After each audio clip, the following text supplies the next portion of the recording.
What if Naruto was origin sage, divine god who surpassed all servants? Scáthach x Artoria Chapter 1. The sage awakens. The night sky above Fuyuki City erupted with clashing energies that painted the darkness in brilliant hues of gold and blue. Excalibur's holy light collided with the ancient treasures of Babylon, their battle turning the city park into a crater-filled wasteland. Artoria Pendragon, the king of knights, skidded backward from the force of Gilgamesh's latest barrage. Her armor gleamed in the moonlight as she raised Excalibur again, golden hair whipping wildly around her face. Still standing, king of knights. Your persistence is admirable but futile, Gilgamesh called out, his crimson eyes gleaming with amusement. The golden portals of his gate of Babylon hung in the air behind him, each one brimming with legendary weapons. Perhaps I shall take you as my bride after all, once you've properly submitted. Artoria's grip tightened on her sword. I would sooner fall than bend knee to you, king of heroes. Gilgamesh laughed, the sound echoing across the battlefield. Then fall you shall. The air between them suddenly cracked like glass breaking, cutting him off mid-sentence. Both servants froze as space itself seemed to fold inward, reality bending and twisting until it split open entirely. Through this tear in the world stepped a figure bathed in golden light so intense that even Gilgamesh narrowed his eyes against its brilliance. As the light faded, a young man stood before them, utterly unconcerned by the battlefield he'd just entered. Wild blonde hair framed a face marked with 3 whisker-like lines on each cheek. He wore an orange and black coat that fluttered in the wind, the fabric seeming to shimmer with patterns that moved like living things, seals and symbols that glowed faintly before fading back into the material. 9 black orbs floated behind him, orbiting slowly like celestial bodies around a sun. The newcomer yawned, stretching his arms above his head as if he'd just woken from a nap. Man, dimensional travel never gets any less disorienting, he said casually, cracking his neck. His eyes opened, revealing irises of the deepest blue that seemed to hold universes within them. Black vertical slits bisected them, giving him an inhuman, almost fox-like appearance. Gilgamesh recovered first, his surprise quickly replaced by indignation. You dare interrupt a battle between kings, intruder? Identify yourself before I turn you to dust. More golden portals materialized around him, weapons poised to strike. The blonde stranger glanced at Gilgamesh with mild interest. Name's Naruto Uzumaki. Sorry for crashing your fight. He looked around, taking in the devastated landscape. Looks like you two were having quite the throwdown. Artoria stepped forward cautiously, Excalibur still raised. You are neither servant nor master. What manner of being are you to enter a Holy Grail war uninvited? Naruto turned to her, and his expression softened slightly. Servant. Master. Holy Grail war. He scratched his head. Ah, I get it. This is one of those realities with the whole summoning system. Been a while since I visited one of these. Enough nonsense. Gilgamesh roared, his patience exhausted. Die, mongrel. Dozens of noble phantasms shot forward from the gates of Babylon, each weapon powerful enough to kill a servant. Naruto didn't even turn to look. One of the black orbs expanded and formed a shield before him, absorbing every weapon without so much as a tremor. The weapons simply vanished upon contact, as if they'd never existed. That's rude, Naruto said, finally turning back toward Gilgamesh. I was talking. The king of heroes stood momentarily stunned. No one had ever so casually negated his treasures. His crimson eyes narrowed dangerously. Impossible. What trickery is this? Artoria watched in amazement. No defense she knew of could completely nullify noble phantasms like that, not even her own magical resistance or Avalon could manage such a feat. Naruto sighed and ran a hand through his spiky blonde hair. Look, I'm not here to fight you guys. I'm tracking something that crossed into this reality, something dangerous. I'd rather not get sidetracked with unnecessary battles. Gilgamesh's fury was palpable. You speak as if battling me would be a mere inconvenience. Me, the oldest king, the origin of all heroes. The air around him shimmered as more gates opened, revealing countless treasures. Perhaps you need a lesson in respect. A golden chain shot out from one of the portals, moving faster than sight, Enkidu, the chains of heaven that had once bound the bull of heaven itself. It wrapped around Naruto before he could react, binding his arms to his sides. Gilgamesh smiled triumphantly. Not so dismissive now, are you? Enkidu binds divine beings tighter the more godhood they possess. And you, stranger, reek of divinity. Naruto looked down at the chains with mild curiosity. Interesting. These are pretty good chains. Then he flexed slightly, and Enkidu, the unbreakable divine constraint, shattered into golden particles that dissolved into nothing. That's not possible, Artoria whispered, her composure finally breaking. Gilgamesh's confident smile faltered for the first time. What are you? Naruto rolled his shoulders. That's kind of a long story. The simple version is I'm the sage of 6 paths, the origin sage. I've lived so long I've lost count of the years. I've been a human, a demigod, a god, and something beyond that. His eyes grew distant for a moment. Once, I was just a kid who wanted to be acknowledged. Funny how things change. The casual way he dismissed his own godhood sent chills down Artoria's spine. This was no ordinary servant or even divine spirit, this was something else entirely. Suddenly, Naruto's head snapped up, his attention drawn to something in the distance. It's here already. That was fast. He turned as if to leave. We are not finished. Gilgamesh roared, unleashing his most powerful treasure. The sword of rupture, materialized in his hand, its cylindrical blades beginning to spin. Enoma Elish. The attack that revealed the truth of creation, that separated heaven from earth, surged forward in a vortex of destructive power that could tear apart reality itself. Naruto didn't even turn around. He simply raised one hand behind him. Shinra Tensei. An invisible force collided with Gilgamesh's ultimate attack. For a moment, the two powers struggled against each other, then Enoma Elish was completely neutralized, its energy dispersed like it was nothing more than a summer breeze. Sorry, I really need to go, Naruto said, still facing away. That thing I'm chasing is about to cause serious problems. Before either servant could respond, Naruto vanished in a flash of yellow light, leaving behind only swirling leaves where he had stood. Artoria and Gilgamesh stared at the empty space, their own battle momentarily forgotten. The King of Knights lowered Excalibur slightly, her mind racing. What manner of being could negate Ea itself, she murmured. Gilgamesh's face contorted with rage. This insult will not stand. No one walks away from the King of Heroes. No one. Above them, storm clouds began gathering unnaturally fast, centered over downtown Fuyuki.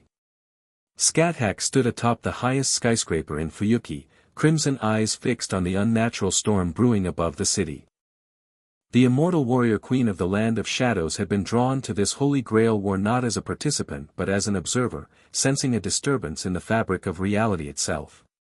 Now she knew why. Power unlike anything she'd felt in her thousands of years of existence saturated the air, making her skin tingle with anticipation. This wasn't the power of a servant or even a divine spirit, this was something more primordial, more fundamental to reality itself. Lightning flashed unnaturally green across the sky as the clouds spiraled inward like a vortex. At the center, a tear appeared in reality, similar to the one that had brought Naruto but vastly larger. Through it came a creature of nightmare, a massive beast with 10 thrashing tails and a single glaring red eye. The Jubi, Scáthach whispered, ancient knowledge surfacing in her mind. The primordial beast of destruction from a reality far removed from this one. A flash of orange appeared on a rooftop below her. The blonde stranger, Naruto, stood looking up at the creature, his expression grim but determined. You followed me even here, huh? He called out to the beast. Fine then. Let's finish this. Scáthach tensed, readying her crimson spear Gibalg. If this battle was going to take place in the middle of a populated city, countless innocents would die in the crossfire. She'd have to intervene, though something told her this was far beyond even her capabilities as the queen of the land of shadows. Below her, Naruto's hands flashed through a complex series of signs too fast for even her enhanced vision to follow. Multi-shadow clone jutsu. The air around him shimmered, and suddenly hundreds, no, thousands, of identical copies of Naruto appeared across the city skyline, each solid and radiating the same immense power as the original. Scáthach's eyes widened. Not illusions or projections, each one was real, possessing consciousness and power.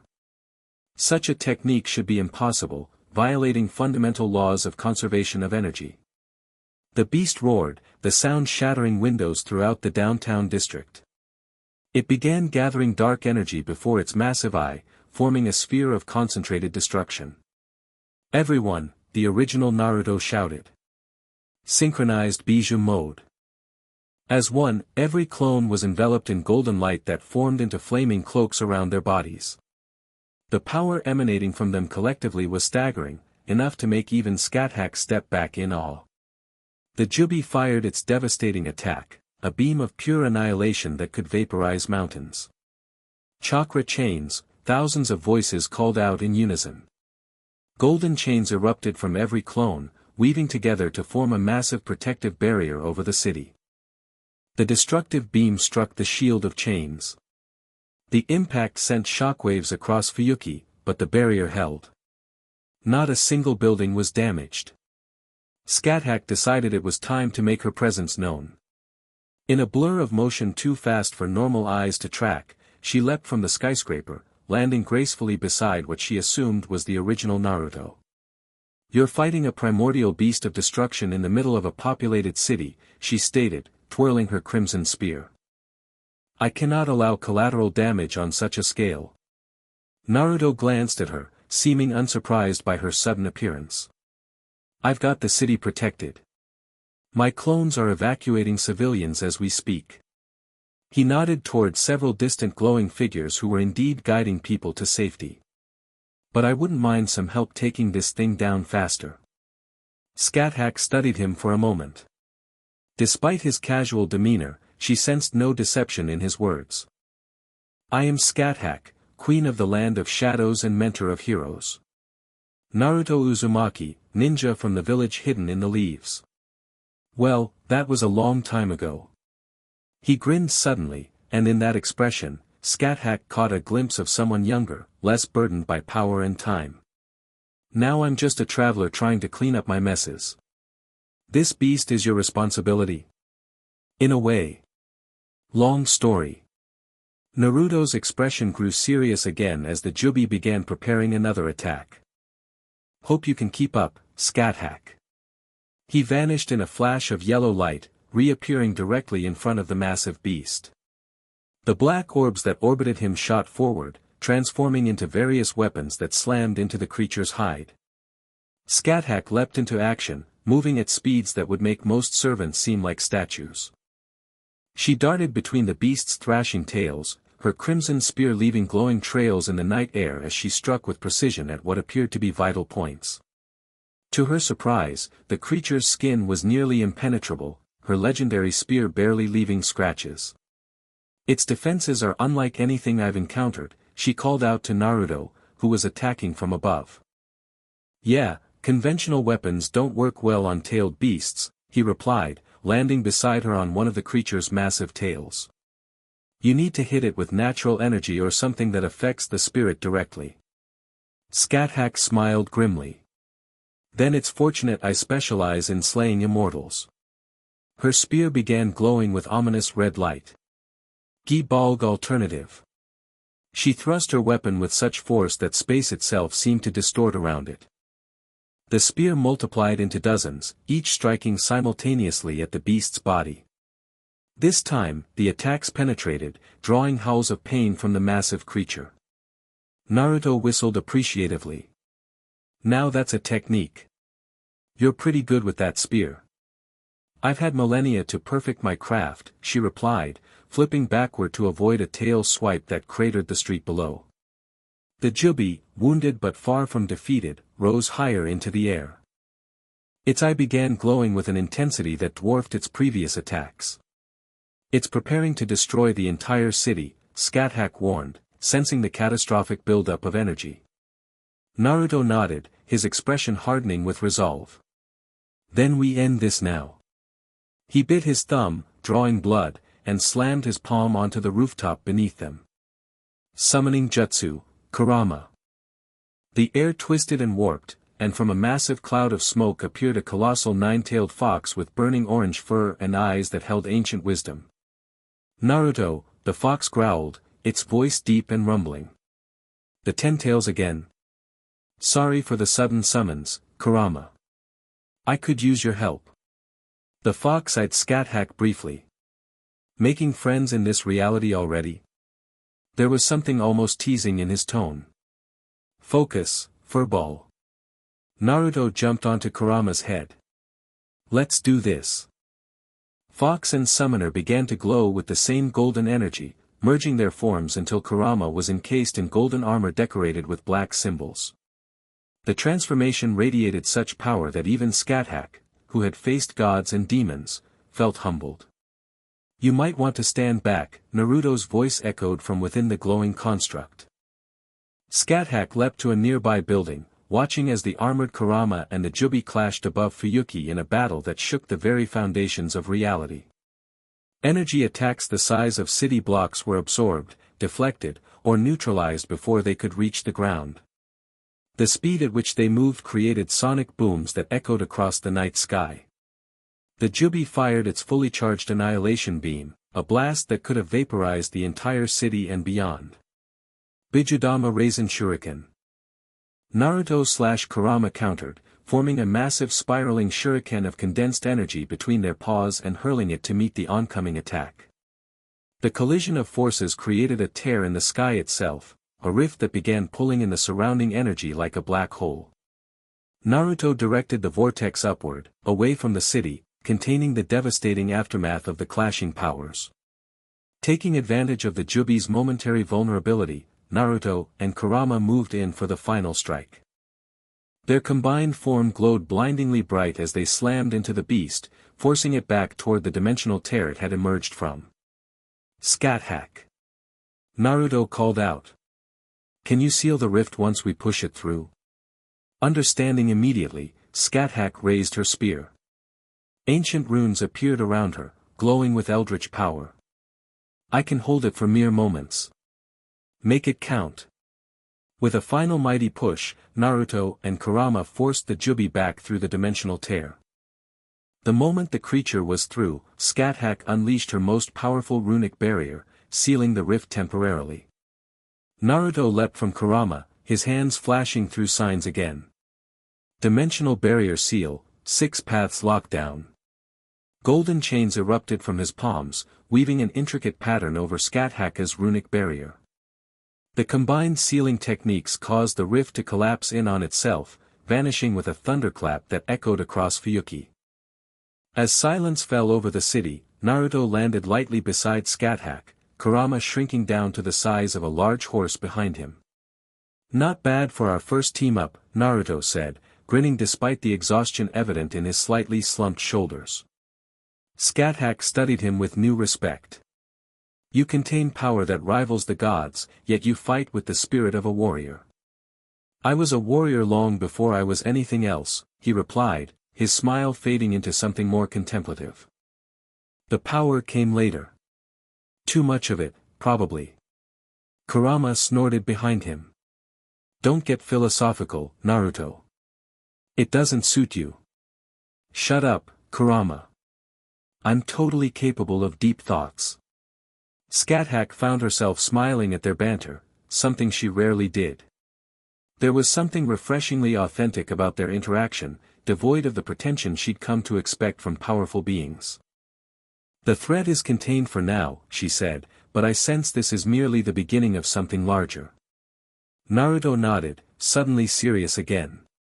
"Yeah. That Jubi was just a fragment of the real thing. A scout of sorts. Something stirring across dimensions, something big." He looked at Kurama. You felt it too, right? The fox nodded, nine tails swishing thoughtfully. Someone or something is trying to harness the power of the origin. And they're using your connection to it as a pathway. Origin? Scáthach questioned, the term resonating with ancient knowledge she possessed. The source of all things, Naruto explained, his blue eyes meeting hers. The primordial void from which reality itself springs. I became connected to it a long time ago. It's where my title comes from, the Origin Sage. Before Scáthach could respond, the air shimmered with the arrival of two familiar servants. Artoria Pendragon and Gilgamesh appeared on adjacent rooftops, weapons drawn and eyes fixed on Naruto.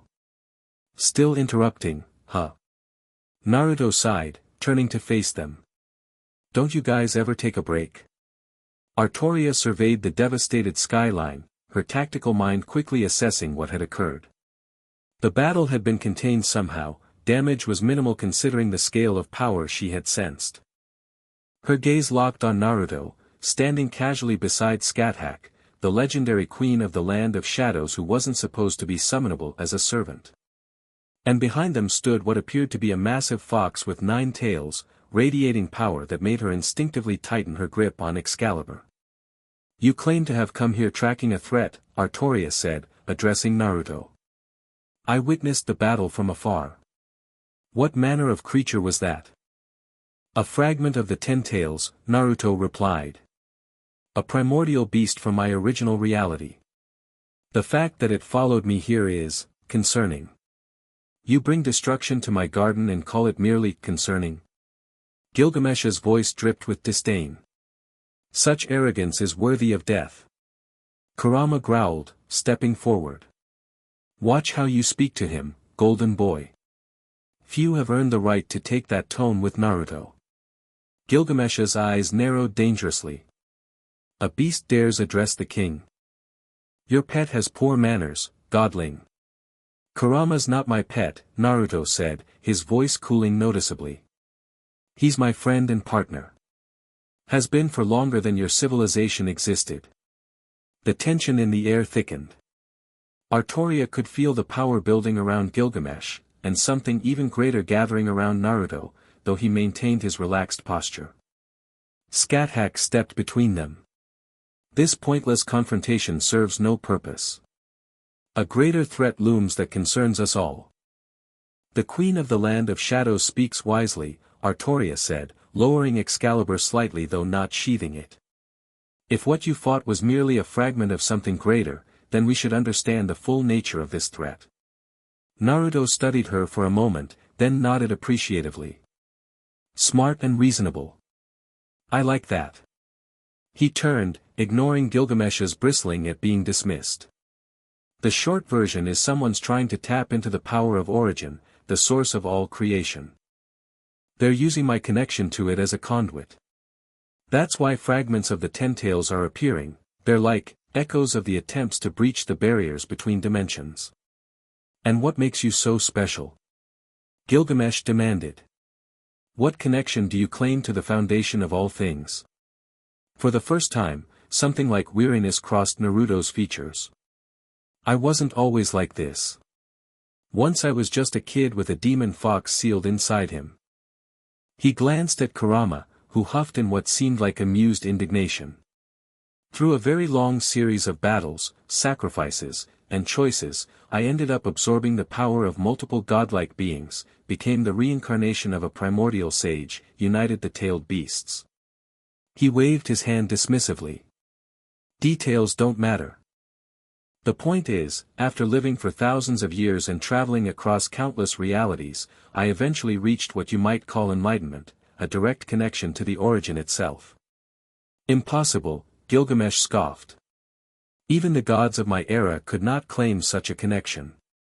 The gods of your era were barely gods at all, Kurama rumbled. Just powerful entities playing at divinity. Before Gilgamesh could explode at this insult, Artoria spoke again. What is your purpose here, Naruto Uzumaki? Beyond tracking these threats? Naruto's expression softened slightly. Honestly? I'm not sure anymore. I've lived so long that purpose becomes hazy. I follow threats like this because I can, because someone should stop them. But beyond that? He shrugged. I used to have big dreams about peace and protecting people. Now I just drift. There was something in his tone that resonated with Artoria, the weariness of someone who had carried too much for too long. Yet you still protected this city, she noted. Your clones evacuated civilians during the battle. Those are not the actions of someone who has lost all purpose. Naruto looked surprised for a moment, then smiled. Old habits, I guess. Once a protector, always a protector. Scáthach had been quiet, observing, but now she stepped forward again. The holy grail of this reality, it contains vast magical energy. Could it be what's attracting these incursions? Could be, Naruto agreed. Powerful magical artifacts often serve as beacons across dimensions. Someone might be using the grail as an anchor point for whatever they're planning. Gilgamesh finally sheathed his weapons, though his posture remained rigid with barely contained fury. The Holy Grail belongs to me, as do all treasures in this world. If some mongrel seeks to steal it for interdimensional mischief, they will face my judgment. Always about ownership with you, isn't it? Naruto remarked, earning a deadly glare from the King of Heroes. We should investigate the Grail's connection to these incursions, Artoria suggested, pragmatic as always. If it is indeed the target, then all participants in this war are at risk. Naruto nodded, then suddenly tensed, his head snapping toward the harbor. Speaking of risks, we've got company. The night sky above Fuyuki Harbor began to twist and distort once more, reality bending under some invisible pressure. Another one already? Kurama growled. Something's accelerating the process. Naruto's expression hardened with resolve. Scáthach, Artoria, if you're coming, keep up. Gilgamesh, try not to get in my way. With that, he and Kurama vanished in blurs of speed, racing toward the new disturbance. Scáthach gave Artoria a measuring look, then followed, her crimson form disappearing into the night. Artoria hesitated only briefly before following as well, her sense of duty compelling her to confront any threat to innocence. Gilgamesh stood alone on the rooftop, seething with indignation. Try not to get in his way. Me.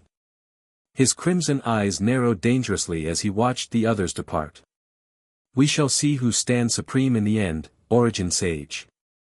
The harbor area was deserted at this late hour, fortunate, given what was emerging from the dimensional rift hovering above the water. Unlike the massive Ten-Tails fragment, this new threat took a more human form, a pale man with long, flowing white hair and strange rippled purple eyes. He wore traditional Japanese garb that seemed out of place in this modern era, and behind him floated black receivers shaped like rods. Madara, Naruto muttered as he arrived at the scene, Kurama at his side. Or at least some version of him. The pale figure turned, those eerie rippled eyes focusing on Naruto. So this is where you've been hiding, Uzumaki Naruto. Across dimensions. His voice was smooth yet filled with contempt. How predictable that you would run rather than face your failures. I'm not the one who failed, Madara, Naruto replied calmly. You lost our battle thousands of years ago. Whatever you are now, fragment, clone, echo, you're just a shadow of a defeated enemy. Madara smiled thinly. Yet here I stand, reborn through the power of origin itself. The same power you squander on protecting insects. He gestured at the city behind them. These realities are flawed, imperfect. The infinite Tsukuyomi is still the only path to true peace. Scáthach landed silently beside Naruto, her crimson spear ready. You know this being? An old enemy from my world, Naruto explained without taking his eyes off Madara. He tried to trap everyone in an eternal illusion, claiming it was for their own good. We stopped him, but apparently someone's bringing back the greatest hits. Artoria arrived moments later, Excalibur gleaming in her hands. This is no mere beast. He possesses intelligence and purpose. More than you know, little king, Madara said, his gaze moving to Artoria. I see the burden of leadership weighs heavily on you as well. The sacrifices you've made for ungrateful subjects, the betrayals you've endured. Wouldn't you prefer a world where such pain was unnecessary? Artoria stiffened, unsettled by how easily this stranger had read her deepest regrets. Don't listen to him, Naruto warned. Madara was always good at finding people's doubts and exploiting them. The pale figure raised his hand, and the air around them seemed to distort. Let me show you the world I envision. Before anyone could react, reality itself warped around them, transporting the group to what appeared to be a perfect, pastoral landscape. Rolling hills stretched to the horizon under a perpetually golden sunset. People wandered about in apparent contentment, their faces serene to the point of vacancy. An illusion, Scáthach stated immediately, her eyes narrowing. No, Madara corrected. A possibility. This is what the infinite Tsukimi offers, perfect happiness, tailored to each individual's desires. No war, no pain, no loss. And no free will, Naruto countered. No growth, no real connection. Just puppets living out fake dreams. Madara turned his eerie eyes toward Naruto. And what has free will brought this world but suffering? Look around you, Origin Sage. After all your travels, all your power, have you found any reality free from pain and conflict? For a brief moment, something like uncertainty flickered across Naruto's face, so quickly that only Scáthach, standing closest to him, noticed it. Freedom to suffer is still freedom, Artoria spoke up, her voice steady with conviction. A king who truly loves their people must grant them the dignity of their own choices, even painful ones. Madara smiled coldly. Says the king whose people rejected her, whose ideals led to the destruction of everything she built. You understand nothing of true leadership. Artoria flinched as if struck, the words finding their mark with uncanny precision. The illusory world around them began to shift, showing scenes of warfare, betrayal, and suffering, many featuring Artoria herself at Camelot's fall, others showing what appeared to be Naruto's own painful memories. This is the reality you defend, Madara continued. Endless cycles of pain, brief moments of joy crushed under the weight of inevitable suffering. Enough, Naruto said, his voice quiet but filled with authority. The illusory world shattered around them, returning them to Fuyuki Harbor. His eyes had changed, now displaying a strange ripple pattern similar to Madara's but with a distinct cross shape in the center. You're not even the real Madara, just an echo created by whoever's behind this. And you're boring me with the same speech I've heard 1,000 times. Madara's expression darkened with rage. You've grown arrogant with your power, Uzumaki. Perhaps I should remind you of humility. He raised his hands, and suddenly 6 additional figures appeared beside him, each with the same rippled eyes but different features. The 6 paths of pain, Naruto identified them, seemingly unimpressed. Recycling old techniques now. Without warning, all 7 figures attacked simultaneously, moving with such speed that they appeared as mere blurs. Artoria found herself defending against 2 of them, their strange black receivers functioning as blades that clashed against Excalibur with surprising force. Scáthach engaged another 2, her spearwork so fast it left trails of crimson light in the air. Her millennia of combat experience served her well against these otherworldly opponents, yet even she found herself pressed by their coordinated assault. Naruto and Kurama faced Madara himself and the remaining 2 paths. Despite being outnumbered, neither seemed concerned. Kurama batted one path away with a casual swipe of his tails, while Naruto simply stood motionless as the other rushed him from behind. Just before the attack connected, Naruto vanished in a flash of yellow, reappearing behind his attacker. You forgot I can sense negative emotions, he said almost conversationally, placing a hand on the path's back. Seal. Complex symbols spread from his palm across the path's body, glowing golden before the figure collapsed, inert. Meanwhile, Artoria found herself struggling against opponents unlike any she had faced before. They seemed to share vision somehow, anticipating her attacks with unnatural precision. When she managed to impale one through the chest with Excalibur, it simply grabbed the blade, unconcerned with the mortal wound, and pulled itself closer to strike at her. Their bodies are merely vessels, Naruto called out, noticing her surprise. Aim for the black receivers, they're the control rods. Understanding immediately, Artoria adjusted her strategy. With a swift movement, she severed the black rods protruding from her opponent's body. The effect was instantaneous, the path's rippled eyes dulled, and it collapsed like a marionette with cut strings. Scáthach had already deduced this weakness herself, her spear systematically destroying the receivers on her opponents with surgical precision. These are not living beings, she noted. Yet they possess consciousness of a sort. Their corpses animated through chakra, Naruto explained, now engaged in direct combat with Madara. Their movements were almost too fast to follow, each blow creating shockwaves that cracked the concrete beneath them. The real controller is Madara himself. Insolent as always, Madara said, his hands forming rapid signs. Wood style, deep forest emergence. The ground beneath them cracked open as massive trees erupted from nowhere, growing at an impossible rate. Within seconds, the harbor was transformed into a dense forest of gigantic proportions. Artoria found herself separated from the others, surrounded by trees larger than buildings. She raised Excalibur, its golden light illuminating the unnatural forest around her. This power. To create life from nothing. Not creation, Naruto's voice came from above. He dropped down beside her, landing lightly. Manipulation of existing elements. Still impressive, though. Where are the others? Scáthach is handling the remaining paths. Kurama is trying to contain the forest before it reaches the city. Naruto glanced around, seemingly able to see through the dense foliage. Madara's at the center. He's preparing something big. Can you transport us there? Artoria asked, recognizing that navigating this labyrinth would waste precious time. Naruto looked at her with newfound respect for her tactical thinking. I can. But I should warn you, Madara's on another level compared to his paths. Even for someone like you, he's dangerous. Artoria met his gaze steadily. I am the king of knights. I do not shy from danger. A grin spread across Naruto's face, boyish despite the power he commanded. I'm starting to like you, Artoria Pendragon.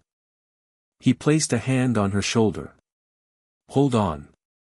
The world blurred around them, and suddenly they stood in a clearing at the heart of the massive forest. Madara floated above them, his hands pressed together in meditation, a black sphere forming between his palms. Truth-seeking ball, Naruto identified the sphere, his expression growing serious. It erases anything it touches from existence, matter, energy, even souls. Can it be blocked? Artoria asked, raising Excalibur defensively. Not by conventional means. My truth-seeking orbs can counter it, or something with similar properties. He glanced at her sword. Actually, Excalibur might work. It's a conceptual weapon that embodies the planet's defense, right?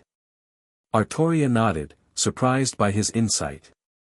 The crystallization of mankind's wishes, forged by the planet. Then it might be able to cancel out the truth-seeker. Conceptual weapons from this reality operate on different principles than chakra-based attacks from mine. Madara's eyes snapped open, fixing on them with cold intensity. Discussing strategy in front of your enemy? Your arrogance truly knows no bounds, Uzumaki. Not arrogance, Naruto replied. Just not particularly worried about you, fake Madara. The pale figure scowled. We shall see. He hurled the truth-seeking ball directly at them, the black sphere leaving a trail of nothingness in its wake as it erased even the air it passed through. Now! Naruto shouted. Artoria swung Excalibur with all her might, channeling her prana into the blade. Strike air! The compressed air from her holy sword collided with the truth-seeking ball. For a moment, the two forces struggled against each other, then both dissipated in a flash of golden light. Madara's eyes widened slightly. Interesting. A weapon from this reality capable of neutralizing chakra-based attacks. Told you, Naruto said to Artoria, his tone almost playful despite the situation. Conceptual weapons are wild. Scáthach appeared at the edge of the clearing, her crimson attire splattered with darker red. The paths have been eliminated, she reported. Though they fought with surprising tenacity for corpses. Madara regarded the three warriors before him with cold calculation.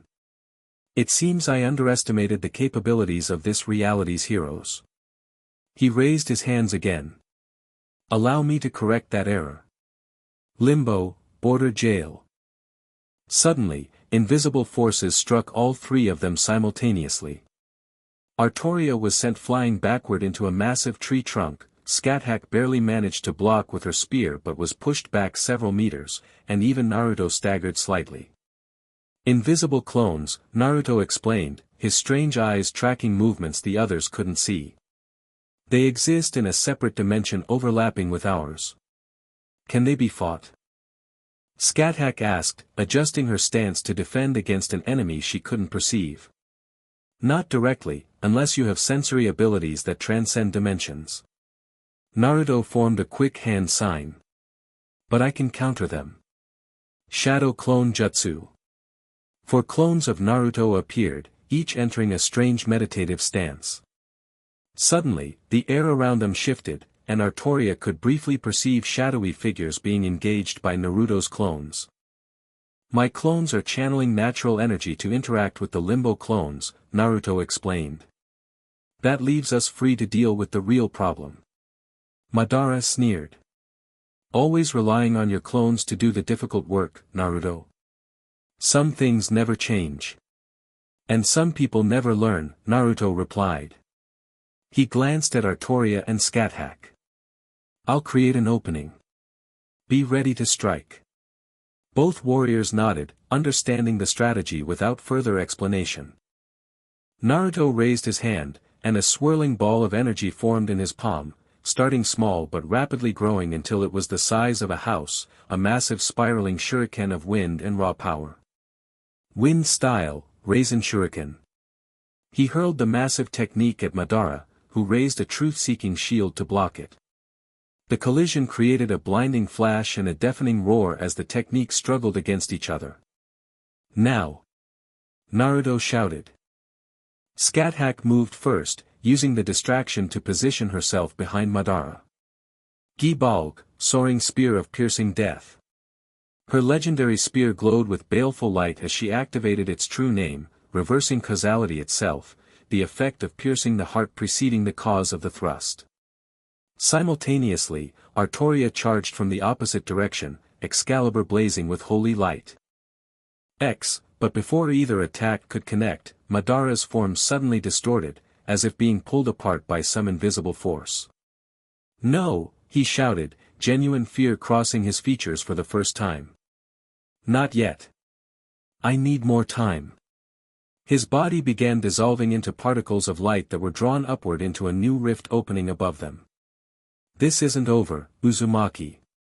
The plan proceeds even now. The origin will be ours. With those final words, Madara and the unnatural forest vanished completely, leaving the three warriors standing in the devastated harbor area. Artoria lowered Excalibur, confusion evident on her face. What happened? Did he retreat?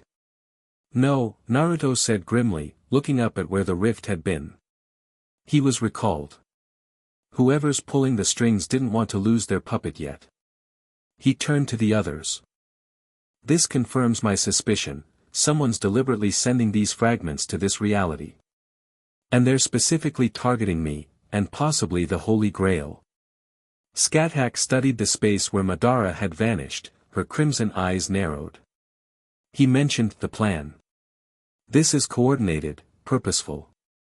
And escalating, Naruto added. First a beast, then a humanoid with intelligence and speech. They're testing the defenses of this reality, gauging its response. Then we must prepare for the next incursion, Artoria said decisively. It will likely be even more powerful. A slow clap interrupted their discussion. All three turned to see Gilgamesh standing atop a nearby shipping container, his golden armor gleaming in the moonlight. "A fine performance," he said, his tone mocking. "Though I note you failed to actually defeat your opponent before he conveniently vanished." Naruto sighed. "Were you just watching the whole time? Could have used the help." "The king does not intervene unless absolutely necessary," Gilgamesh replied haughtily. "And it appeared you had matters well in hand. Almost too well." His crimson eyes narrowed suspiciously. "How convenient that these threats from your reality appear just as you do, Origin Sage. You're suggesting I orchestrated this?" Naruto asked incredulously. "I merely find the timing curious. A powerful being appears claiming godhood, and suddenly threats only he can understand begin manifesting." Gilgamesh jumped down from his perch, landing gracefully before them. "Perhaps this is all an elaborate performance to gain our trust or access to the Holy Grail." Scáthach stepped forward, her spear still in hand. "I witnessed the battle. The threat was genuine, as was his opposition to it. The Queen of Shadows defends him already?" Gilgamesh raised an eyebrow. "How quickly alliances form. Or perhaps I simply recognize truth when I see it," she countered coldly. "A skill that appears to have eluded the King of Heroes." Artoria intervened before the tension could escalate further. "Regardless of origin, these threats are real and endangering innocents. Our priority should be understanding their purpose and preventing further incursions." Naruto nodded gratefully to Artoria. "She's right. We can debate my trustworthiness later. Right now, we need to figure out who's behind this and what they're after." "And how do you propose we do that?" Gilgamesh asked, skepticism evident in his tone. "The Holy Grail," Naruto said. "It's the most powerful magical construct in this reality, and Madara specifically mentioned it before he vanished. I think whoever's behind this is trying to use it as an anchor point to create a stable connection between realities." "For what purpose?" Artoria asked. "To reach the origin itself," Scáthach answered before Naruto could, her expression grim. "The sage's connection to the origin makes him a potential conduit, but he's too powerful to control directly. The Grail could serve as a focusing tool, channeling that connection while bypassing his consciousness." Naruto looked at Scáthach with newfound respect. "Exactly. You know a lot about dimensional theory for someone from this reality. When you've lived as long as I have, you accumulate knowledge across many disciplines," she replied simply. "The land of shadows exists at the boundary between worlds. I've studied such matters extensively."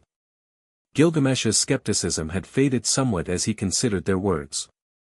"If what you say is true, then the Holy Grail War itself is compromised. All participants are at risk. We need to warn them," Artoria said.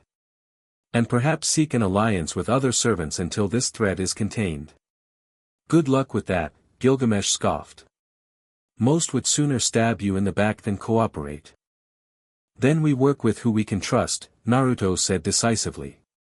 "Right now, that's the four of us in this harbor." He looked at each of them in turn. "Whatever our differences, I think we can agree that someone messing with the foundations of reality is bad news for everyone." Scáthach nodded immediately. Artoria considered for a moment before giving her assent as well. All eyes turned to Gilgamesh, who seemed to be weighing his options carefully. Finally, he spoke, "I will observe this alliance for now. If your actions prove honorable, perhaps I shall lend my full support." His crimson eyes locked with Naruto's. "But know this, Origin Sage, the Holy Grail belongs to me, as do all treasures of this world. Any attempt to claim it for yourself will be met with the full force of my treasury." Naruto actually laughed at that. "Trust me, I have zero interest in your cup. I've got enough power to deal with already." The tension in the air eased slightly as dawn began breaking over Fuyuki Harbor, casting long shadows across the damaged landscape. "We should establish a base of operations," Artoria suggested practically. Somewhere we can coordinate our efforts and prepare for the next incursion. Naruto nodded, then paused as a familiar presence approached. Kurama bounded over the remains of a shipping container, now back to his smaller size. The forest is contained, the nine-tailed fox reported. Though explaining a sudden forest appearing and disappearing in the harbor is going to be interesting for the local authorities. I can handle that, Naruto said.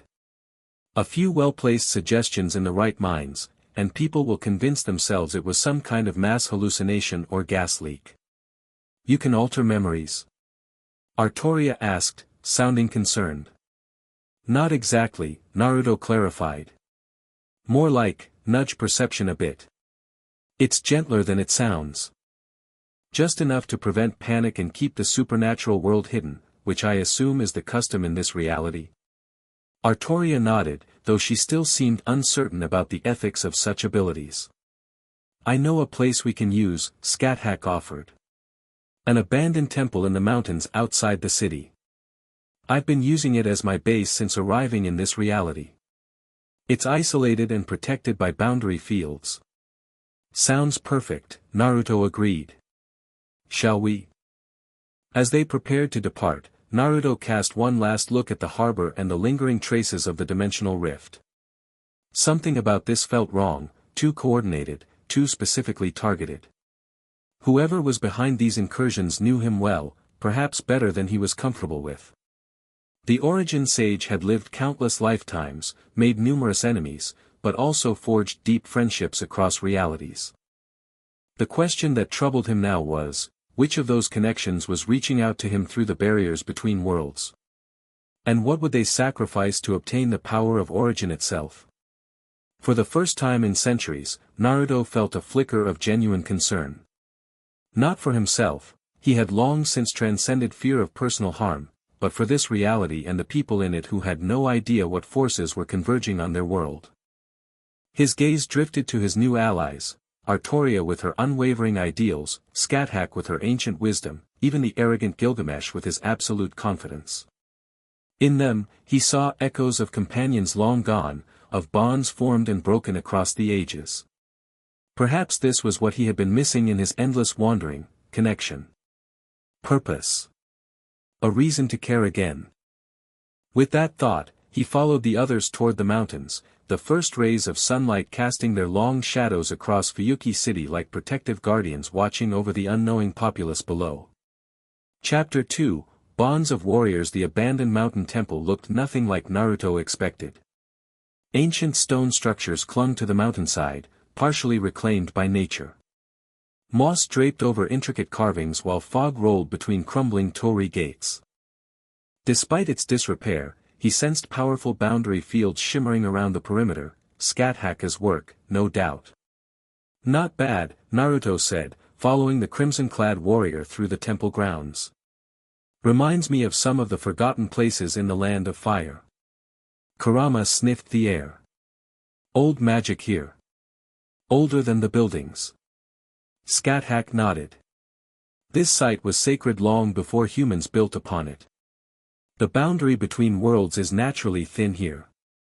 Artoria trailed behind them, alert despite her fatigue. Is that wise?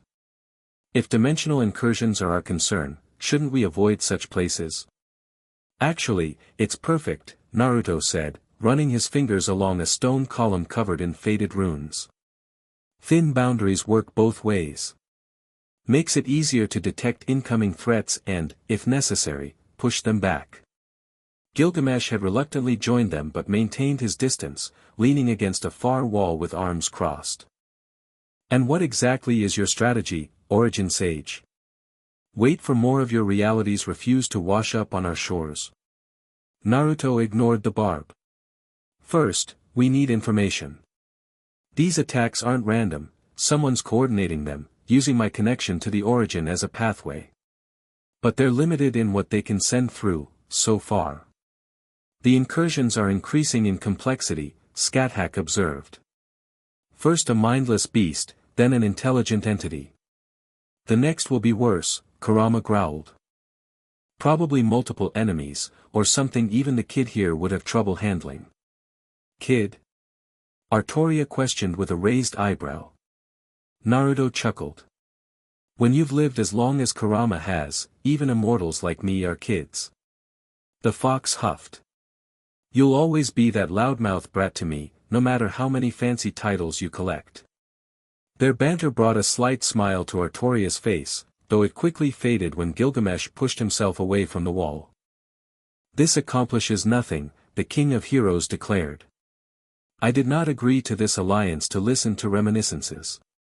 I require action. For once, I agree with Golden Boy, Kurama said. We should be proactive. Naruto nodded. You're right. We need to examine the Holy Grail directly, understand how it's being targeted. Impossible, Artoria stated flatly. The Grail hasn't fully manifested in this war.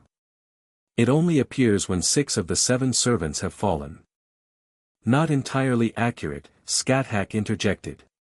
The Grail exists in a semi-manifested state throughout the war, gradually accumulating power from defeated servants.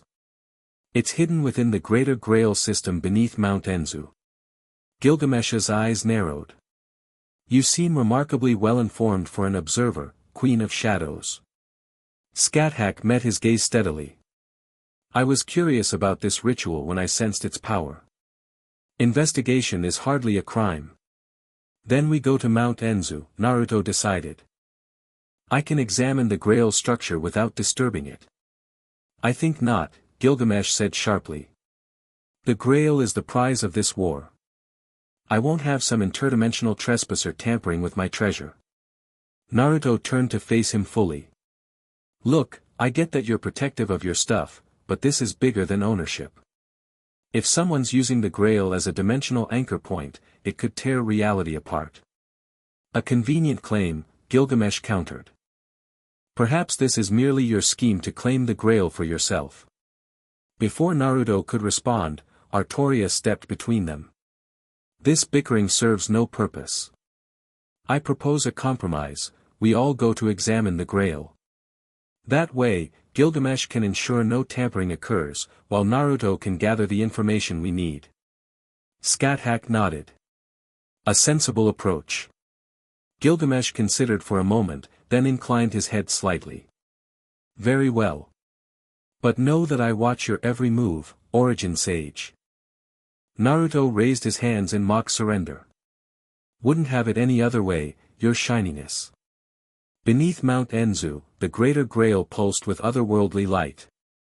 The massive magical construct, a swirling vortex of energy contained within ancient stone rings, illuminated the cavernous chamber with an eerie blue glow. Whoa, Naruto whispered, his eyes wide. That's intense. Kurama growled low in his throat. Something's wrong with it. Smell that? The others couldn't detect what the fox sensed, but Naruto nodded grimly. Yeah. Corruption. Old and deep. Artoria tensed. What do you mean? The Grail is tainted, Naruto explained, his eyes shifting to their sage mode state, golden with horizontal bar pupils. Has been for a while, looks like. There's something malevolent inside it. Impossible, Gilgamesh declared. I would have sensed such corruption. Scáthach moved closer to the swirling energies, her crimson eyes narrowed. Not if it was concealed deliberately. The corruption is subtle but pervasive. Naruto approached the Grail, hand extended. Immediately, Gilgamesh materialized a sword from his gate of Babylon, pointing it at Naruto's throat. Not one step closer, the King of Heroes warned. I'm not going to touch it, Naruto said calmly, the blade inches from his neck. Just need to sense its structure. Artoria placed a restraining hand on Gilgamesh's arm. Let him try. We gain nothing by hostility among allies. With visible reluctance, Gilgamesh lowered his weapon but didn't dismiss it. Naruto closed his eyes, extending his senses toward the Grail. The others watched as golden energy flowed from him, interacting with the Grail's blue light in mesmerizing patterns. There, he said suddenly. See it? They followed his gaze to a dark spot within the swirling energies, a shadow that seemed to pulse with its own rhythm, discordant with the Grail's natural flow. An anomaly, Scáthach observed.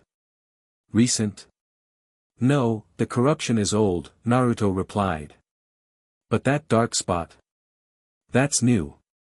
Someone's created let's call it a backdoor into the Grail system. Gilgamesh's expression darkened. Who would dare tamper with my treasure? That's the million-dollar question, Naruto murmured. It's sophisticated work. Whoever did this understands both the Grail's magic system and interdimensional travel. A slow clap echoed through the cavern, startling all of them. Impressive analysis, Origin Sage. They spun to face the new arrival, a tall, elegant man in formal white attire with long green hair and piercing eyes. He stood on a ledge above them, regarding their group with calm amusement. Enkidu. Gilgamesh's voice held genuine surprise, perhaps the first real emotion beyond arrogance he'd displayed. Not quite, Naruto said quietly, his posture shifting subtly to battle readiness. That's not your friend, Gilgamesh. The figure smiled, bowing slightly. Perceptive as expected. I merely borrowed this form, knowing it would resonate with certain parties. His gaze shifted to Naruto. You've been difficult to track across realities, Origin Sage. Always moving, never staying long enough for us to establish a proper connection. Us? Artoria questioned, Excalibur materializing in her hands. My associates and I have a vested interest in the power of Origin, the Enkidu imposter explained conversationally. When we discovered a being directly connected to it, naturally we were intrigued. Gilgamesh's rage was palpable. You dare defile the image of my only friend? Your death will be legendary, imposter. Always so passionate, the figure sighed. But I'm not here to fight, merely to observe and deliver a message. He turned back to Naruto. The barriers are weakening, Origin Sage. Your presence in this reality, combined with the Grail's power, has created the perfect conditions for our work. Soon, we'll establish a permanent gateway to the Origin itself. That's insane, Naruto said flatly. The Origin isn't a place you can visit or a power you can harness. It's the fundamental source of all creation. Trying to access it directly would destroy reality itself. The imposter's smile widened. Perhaps this reality. But from the ashes, a new one will emerge, one shaped by those with the vision to wield such power. Who are you? Scáthach demanded, her spear pointed at the intruder. I have many names across many realities. But in this one? The figure's form shimmered, green hair darkening to white, elegant features shifting to a more bestial countenance. You may call me Goetia. Artoria gasped. The king of demon gods. A simplification, but accurate enough, Goetia acknowledged. I've observed humanity across countless timelines, countless realities. Their potential squandered, their existence meaningful only in its brevity. His inhuman eyes fixed on Naruto. But you, Origin Sage, you represent something truly fascinating. A human who transcended not just mortality but reality itself. Flattery won't get you interdimensional invasion rights, Naruto replied, his tone light though his eyes remained hard.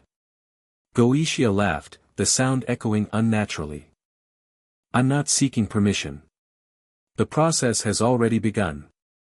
The Jubi fragment, the Madara echo, mere tests of this reality's defenses. The real work happens beyond your perception. The air around them suddenly grew heavy, reality itself seeming to warp and distort. The Grail's energies flared violently, the corruption within it expanding. What are you doing? Naruto demanded, golden chakra flaring around him.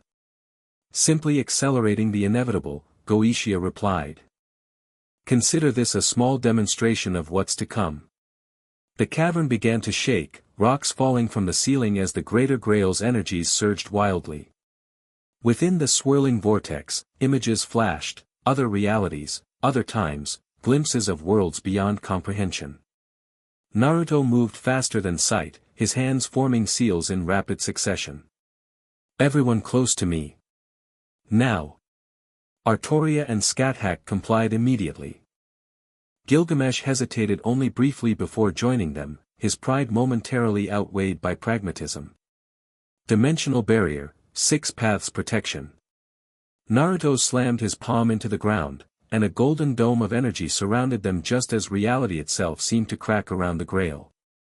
Through the barrier, they watched as rifts opened throughout the cavern, tears in the fabric of existence. Through each came nightmarish creatures, abominations that shouldn't exist in any rational reality. Mere foot soldiers, Goetia commented, seemingly unaffected by the chaos erupting around him. The advance guard, if you will. You're insane, Naruto growled. Whatever you're trying to accomplish, the collateral damage will be catastrophic. A necessary sacrifice, Goetia replied indifferently. Besides, this reality is flawed, a failed iteration that should have been pruned long ago. That's not your decision to make. Artoria shouted, her knightly honor offended by such casual disregard for an entire world. Goetia looked at her with something like pity. The once and future king, clinging to outdated concepts of honor and duty. You of all people should understand sacrifice for the greater good. His word struck a nerve, causing Artoria to flinch visibly. Don't listen to him, Naruto said. He's trying to divide us. Scáthach stepped forward, her crimson spear glowing ominously. Enough talk. If you've come to threaten this world, then face its defenders. Another time, perhaps, Goetia said. For now, I leave you these gifts, a small taste of what awaits when the barriers finally fall. With that, he vanished, fading from existence like mist in sunlight. The moment he disappeared, Naruto dropped the barrier. We need to contain these things before they reach the surface. The creatures, twisted amalgamations of flesh, metal, and energy, swarmed toward them. Some crawled along the walls like insects, others flew with misshapen wings, all radiating malevolent intent. What are these abominations? Gilgamesh demanded, dozens of golden portals opening around him.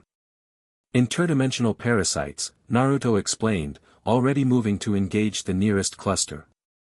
They feed on reality distortions. Normally they can't manifest physically, but the rifts Goetia created have given them access. Artoria charged forward, Excalibur cleaving through several creatures in a single strike. They die easily enough. Don't get cocky, Kurama warned, growing to the size of a horse and batting away creatures with his tails. Their strength is in numbers, not individual power. He was right. For each creature they struck down, 3 more emerged from the rifts. Soon they were fighting back to back, surrounded by an ever-growing horde. The source, Scáthach called out, her spear a crimson blur as she dispatched enemies with ruthless efficiency. We must close the rifts. Naruto nodded grimly. I can seal them, but I need time to prepare the technique. Can you 3 hold these things off? You question the king of heroes? Gilgamesh scoffed, a rain of noble phantasms decimating scores of creatures. Go. We shall handle these vermin. Naruto locked eyes with Artoria and Scáthach, who both nodded their assent. With that confirmation, he leapt to a higher ledge, his hands already forming complex seals. Kurama, he called. I need your chakra for this. The fox bounded up to join him. Don't overdo it, Naruto. Even you have limits in foreign realities. Below, the battle intensified. Artoria fought with the precision and grace befitting the King of Knights, Excalibur's golden light illuminating the darkness as she cut through waves of enemies. Despite the creature's alien nature, she adapted quickly, identifying weak points and exploiting them with tactical brilliance. Scáthach moved like a crimson shadow, her spearwork unlike anything Artoria had ever witnessed. Where Artoria fought with honor and technique, Scáthach was ruthless efficiency personified, each movement calculated to maximum lethality. Thousands of years as a warrior queen had honed her into something beyond human limitations. Even Gilgamesh fought with uncharacteristic intensity, his usual arrogant detachment replaced by focused fury. These creatures dared invade his garden, defile his treasure, such insults demanded retribution. The air around him shimmered gold as countless weapons rained down upon the horde. Despite their individual prowess, the endless numbers began to tell. Artoria took a glancing blow to her side, her armor preventing serious damage but the impact still staggering her. Scáthach intercepted the creatures moving to capitalize on this opening, her spear clearing a protective circle around the knight. "My thanks," Artoria said, recovering her stance. Scáthach merely nodded, never pausing in her deadly dance. The Origin Sage is taking too long. Above them, Naruto and Kurama were surrounded by swirling energy, golden chakra intertwined with red, forming complex patterns in the air around them. "Almost ready," Naruto called down, sensing their growing predicament. "Just need 30 more seconds." "We may not have 30 seconds, Artoria replied grimly, noticing larger creatures now emerging from the rifts. Gilgamesh, seeing the same development, made a split-second decision. Enkidu. The chains of heaven materialized, longer and more numerous than before, weaving a golden net around the three warriors. The chains expanded outward, pushing back the encroaching horde and creating a momentary reprieve. "I cannot maintain this indefinitely," Gilgamesh warned, strain evident in his voice despite his pride. "Whatever you're planning, Uzumaki, do it now." Naruto's eyes snapped open, now displaying concentric rings with a cross pattern, the Rinna Sharingan in its full glory. "Ready. Everyone brace yourselves." He slammed his palms together, and the cavern filled with blinding light. 6 Paths Sage Art, Dimensional Seal. The energy surrounding Naruto and Kurama exploded outward in golden waves, washing over the rifts. Where it touched the tears in reality, they began to close, sealing shut like wounds healing in accelerated time. The creatures caught outside their entry points howled in alien frequencies as the sealing technique reached them next, their forms dissolving into particles that were drawn back through the rapidly closing rifts. The process was violent, reality itself seeming to convulse as it forcibly reknit its torn fabric. The cavern shook more violently than before, massive chunks of ceiling breaking free. "The whole place is coming down." Artoria shouted over the deafening rumble. Gilgamesh dismissed his chains, instead opening a massive portal above them. "Into my treasury, now." It was a testament to the direness of their situation that neither Scáthach nor Artoria hesitated to accept his assistance. They leapt into the golden portal, followed quickly by Gilgamesh himself. "Naruto!" Kurama called, noticing his partner still focused on completing the sealing. "Just one more second," Naruto muttered, sweat beading on his forehead as he forced the last rift closed. The strain was evident, whatever Goetia had done to these rifts made them resist conventional sealing techniques. With a final pulse of energy, the last tier sealed shut. Naruto slumped forward, momentarily exhausted. Kurama immediately grabbed him by the collar and leapt toward the portal, which was already beginning to close.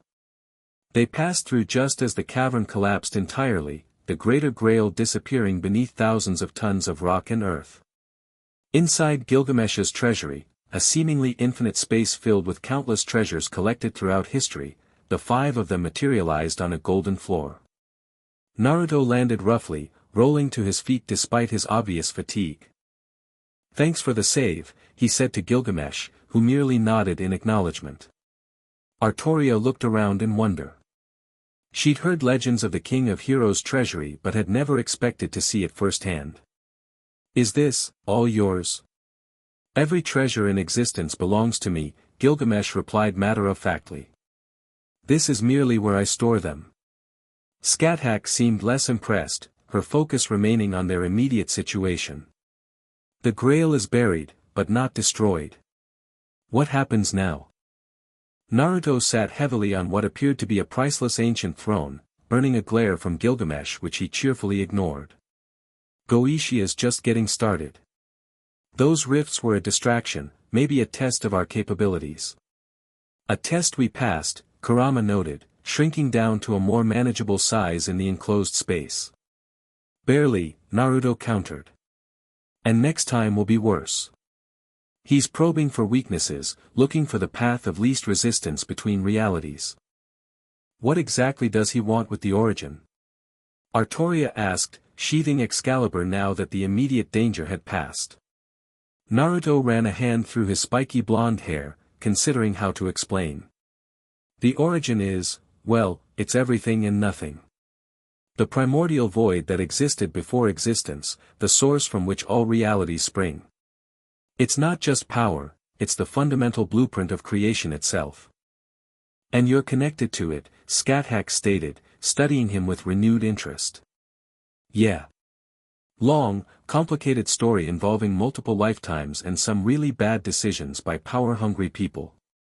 Naruto smiled wryly. The short version is that I became something beyond conventional godhood, a direct conduit to the origin itself. Which explains why Goetia wants you, Artoria concluded. You're the key to accessing this power. Naruto nodded. Exactly. Normally, the barriers between realities prevent direct access to the origin. But with me in this reality, plus the Holy Grail serving as a focal point, he can create a bridge, Gilgamesh finished, his usual arrogance tempered by genuine concern. And if he succeeds? Best case scenario? Just this reality gets rewritten according to his vision, Naruto said grimly. Worst case? The disruption cascades across all connected realities, causing a multiversal collapse. A heavy silence fell over the group as they processed the implications. So we find this Goetia and destroy him, Gilgamesh finally declared with characteristic directness. Not that simple, Kurama growled. He exists across multiple realities simultaneously. Killing one manifestation won't solve the problem. Then what do you suggest? Artoria asked, looking to Naruto. Before he could answer, a section of the treasury's golden floor began to glow, forming what appeared to be a scrying circle. Within it appeared the image of Fuyuki City, or rather, what remained of it. Massive rifts had opened throughout the city, larger and more numerous than those in the cavern. Creatures poured through, wreaking havoc on the helpless population. Buildings burned, streets cratered, and in the distance, a familiar figure directed the chaos. Madara, Naruto growled, recognizing the pale figure standing atop the city's tallest skyscraper. Or whatever version of him Goetia is using. The city is under attack, Artoria said, already moving toward what she assumed was an exit. We must go immediately. Wait, Naruto cautioned, grabbing her arm. This could be another trap. Goetia wants us, specifically me, out in the open. So we should hide while innocents die? Artoria challenged, her green eyes flashing with indignation. No, Naruto replied calmly. We go smart, not just fast. Rushing in without a plan is exactly what he wants. The origin sage is correct, Scáthach interjected. Goetia orchestrated this attack specifically to draw us out. We need strategy, not just strength. Gilgamesh waved a hand, and the scrying image expanded to show the entire city.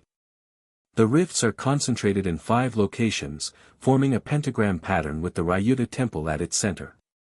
A ritual formation, Scáthach observed. He's using the chaos to mask a larger working. Naruto nodded in agreement. Classic misdirection. While we're busy fighting monsters, he completes whatever ceremony he's planning. Then we divide our forces, Artoria suggested. Some of us contain the creatures and protect civilians, while others disrupt the ritual. I'll take the ritual, Naruto said immediately. I understand the dimensional mechanics better than anyone here. You won't go alone, Scáthach stated firmly. I know enough of boundary magic to assist you. Artoria turned to Gilgamesh. Then we shall handle the defense of the city. The King of Heroes looked distinctly unenthused by this partnership but nodded curtly. Very well. My Gate of Babylon is well suited to eliminating large numbers of enemies. Kurama, Naruto said, turning to the fox, go with them. Your sensing abilities will help locate civilians in danger. The fox looked ready to argue but eventually nodded. Fine. But be careful, Naruto. Something about this Goetia character feels wrong. When has that ever stopped me? Naruto grinned, though it didn't quite reach his eyes. Alright, we have a plan. Gilgamesh, can you get us back to Fuyuki? The Golden King raised his hand, and a portal opened before them. This will take us to the city center. From there, we separate to our assigned tasks. As they prepared to depart, Artoria caught Naruto's arm. The people of Fuyuki are under my protection as a servant of this land. Keep that in mind when confronting Goetia. Naruto met her gaze steadily. I've been protecting people for longer than this city has existed, Artoria. Trust me, I won't let them down. Something in his eyes, a depth of conviction that matched her own, reassured her. She nodded once, then released him. Let's go save the world, Naruto said. Again. Fuyuki City had transformed into a war zone. Buildings crumbled as rifts tore through their foundations. Creatures of nightmare stalked the streets, pursuing terrified civilians. Above it all, dark clouds swirled in an unnatural vortex, centered over Mount Enzu. Naruto and Scáthach raced toward Ryuta Temple, moving faster than human eyes could track. They paused briefly on a rooftop, surveying the ritual formation from above. The pentagram is nearly complete, Scáthach observed. The rifts are stabilizing, forming permanent bridges between realities. Naruto nodded grimly. We don't have much time. He glanced at her. This is going to get rough. Last chance to back out.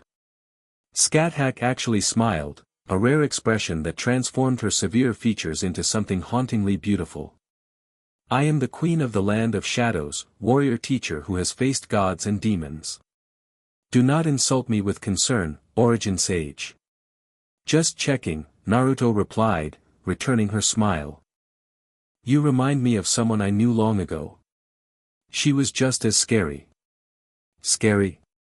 Scáthach raised an eyebrow. Terrifying, Naruto clarified with a grin. And completely awesome. Before she could respond, a massive explosion rocked the temple ahead. They exchanged a quick glance before resuming their sprint toward the source. Ryuta Temple was unrecognizable. The ancient shrine had been transformed, its traditional architecture warped by otherworldly energies. At its center stood Madara, arms raised as he channeled power into a growing rift that pulsed with malevolent purpose. Right on time, the pale figure said without turning. I was beginning to think you'd missed the main event, Naruto. Sorry to disappoint, Naruto replied, stepping into the temple courtyard with Scáthach beside him. But I'm going to have to shut this party down. Madara finally turned, his rippled eyes surveying them with cold amusement. You misunderstand. Your presence isn't a problem, it's a requirement. He gestured to the rift behind him. Your connection to the origin is the key that unlocks the final barrier. Where's Goetia? Naruto demanded. I'm tired of dealing with his puppets. The beast has more important matters to attend to, Madara replied. The citywide ritual requires his direct oversight. I am merely preparing his gateway. Scáthach stepped forward, her crimson spear materializing in her hand. Whatever you're attempting stops now. Madara smiled thinly. The immortal queen who cannot die, yet longs for death. How fascinating that you would ally yourself with the embodiment of eternal life. His words struck something in Scáthach, a truth she had not shared with the others. Her crimson eyes narrowed dangerously. You know nothing of me. Don't I? Goetia sees across realities, across time itself. He knows the deepest desires of all beings. Madara's gaze shifted to Naruto. Even yours, origin sage. The loneliness that consumes you, the weariness of endless existence, the yearning for connection that you've denied yourself for centuries. Cool story, Naruto replied, though something in his voice had changed. But I didn't come here for therapy. No, you came because you can't help yourself, Madara countered. The compulsion to protect, to save, it's embedded in your very being. A remnant of who you were before godhood hollowed you out. Naruto's eyes hardened. Enough talk. He vanished, reappearing instantly behind Madara with a Rasengan formed in his palm. The spiraling sphere of energy slammed into the pale figure's back, only for Madara to dissolve into dozens of crows that scattered before reforming several feet away. Genjutsu, Naruto muttered, recognizing the technique. But not Madara's style. Very observant, the figure said, his voice subtly changing. The illusion of Madara fell away, revealing a different man entirely, still pale, but with long dark hair and red eyes marked with 3 tomo. It has been a long time, Naruto. Naruto froze, genuine shock crossing his features. Itachi? That's impossible. Scáthach glanced between them, recognizing the significance of this confrontation. Another from your past. Itachi Uchiha, Naruto confirmed, his voice tight. He died thousands of years ago in my reality. This has to be another of Goishia's puppets. Am I? The figure questioned. Or did I simply find my way to you across the vast expanse of reality? You're not the only one who learned to transcend dimensional boundaries, Naruto. Prove it, Naruto challenged. Tell me something only the real Itachi would know. The Uchiha's expression remained impassive. The last time we spoke, before my final battle with Sasuke, I asked what you would do if your best friend turned against everything you believed in. You told me you'd find a third option, neither killing him nor letting him destroy the village. And against all odds, you eventually did. Naruto's composure slipped further. That doesn't prove anything. Goishia could have pulled that memory from my mind.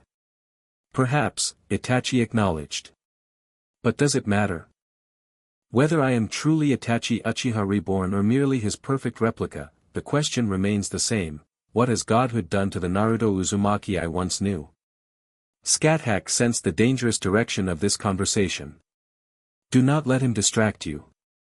The ritual continues even as we speak. She was right. The rift behind them pulsed stronger, expanding with each moment they delayed. Writhing energies reached out like tendrils, probing the air around them. She's wise, your new companion, Itachi observed. But she cannot understand what's truly at stake. The origin is not merely power, Naruto. It's possibility itself. Goishia seeks not destruction but transformation, a reality without suffering, without loss. By erasing this one, Naruto countered. That's not creation, it's substitution. A semantic distinction, Itachi dismissed. What is one reality compared to the perfect world that could exist? Think of it, everyone you've ever lost, returned to you. No more war, no more hatred. The dream you once fought for, realized at last. For a moment, just a moment, something wavered in Naruto's eyes, a longing so profound it transcended even his godlike power. Scáthach recognized the danger immediately. Naruto. She lunged forward, her spear aimed directly at Itachi's heart. The Uchiha moved with inhuman speed, sidestepping her thrust while simultaneously forming hand seals. Amaterasu. Black flames, hotter than the sun itself, erupted in Scáthach's path. She twisted mid-air to avoid them, but several tongues of fire caught her sleeve, instantly igniting the material. Without hesitation, she ripped the burning fabric away, landing in a defensive crouch. His techniques are unlike anything I've encountered, she called to Naruto. Be wary. Her warning broke whatever spell had momentarily clouded Naruto's judgment. His eyes hardened, shifting to their Rinna Sharingan state. I don't know if you're really Itachi or not, but it doesn't matter. I won't let you or Goishia destroy this reality. Always the hero, Itachi said, something like regret coloring his voice. Very well. Let us proceed to the inevitable conclusion. What followed was a battle unlike any Scáthach had witnessed in her thousands of years of existence. Naruto and Itachi moved at speeds that defied comprehension, their techniques warping reality itself around them. Massive fireballs collided with swirling vortexes of wind. Illusory duplicates shattered against solid shadow clones. The very ground beneath them cracked and reformed under the pressure of their clashing powers. Scáthach didn't remain idle. Recognizing that the rift was the true threat, she focused her attention on the expanding tear in reality. Ancient runes materialized around her spear as she channeled power from the land of shadows itself. Gate of Sky, Seal.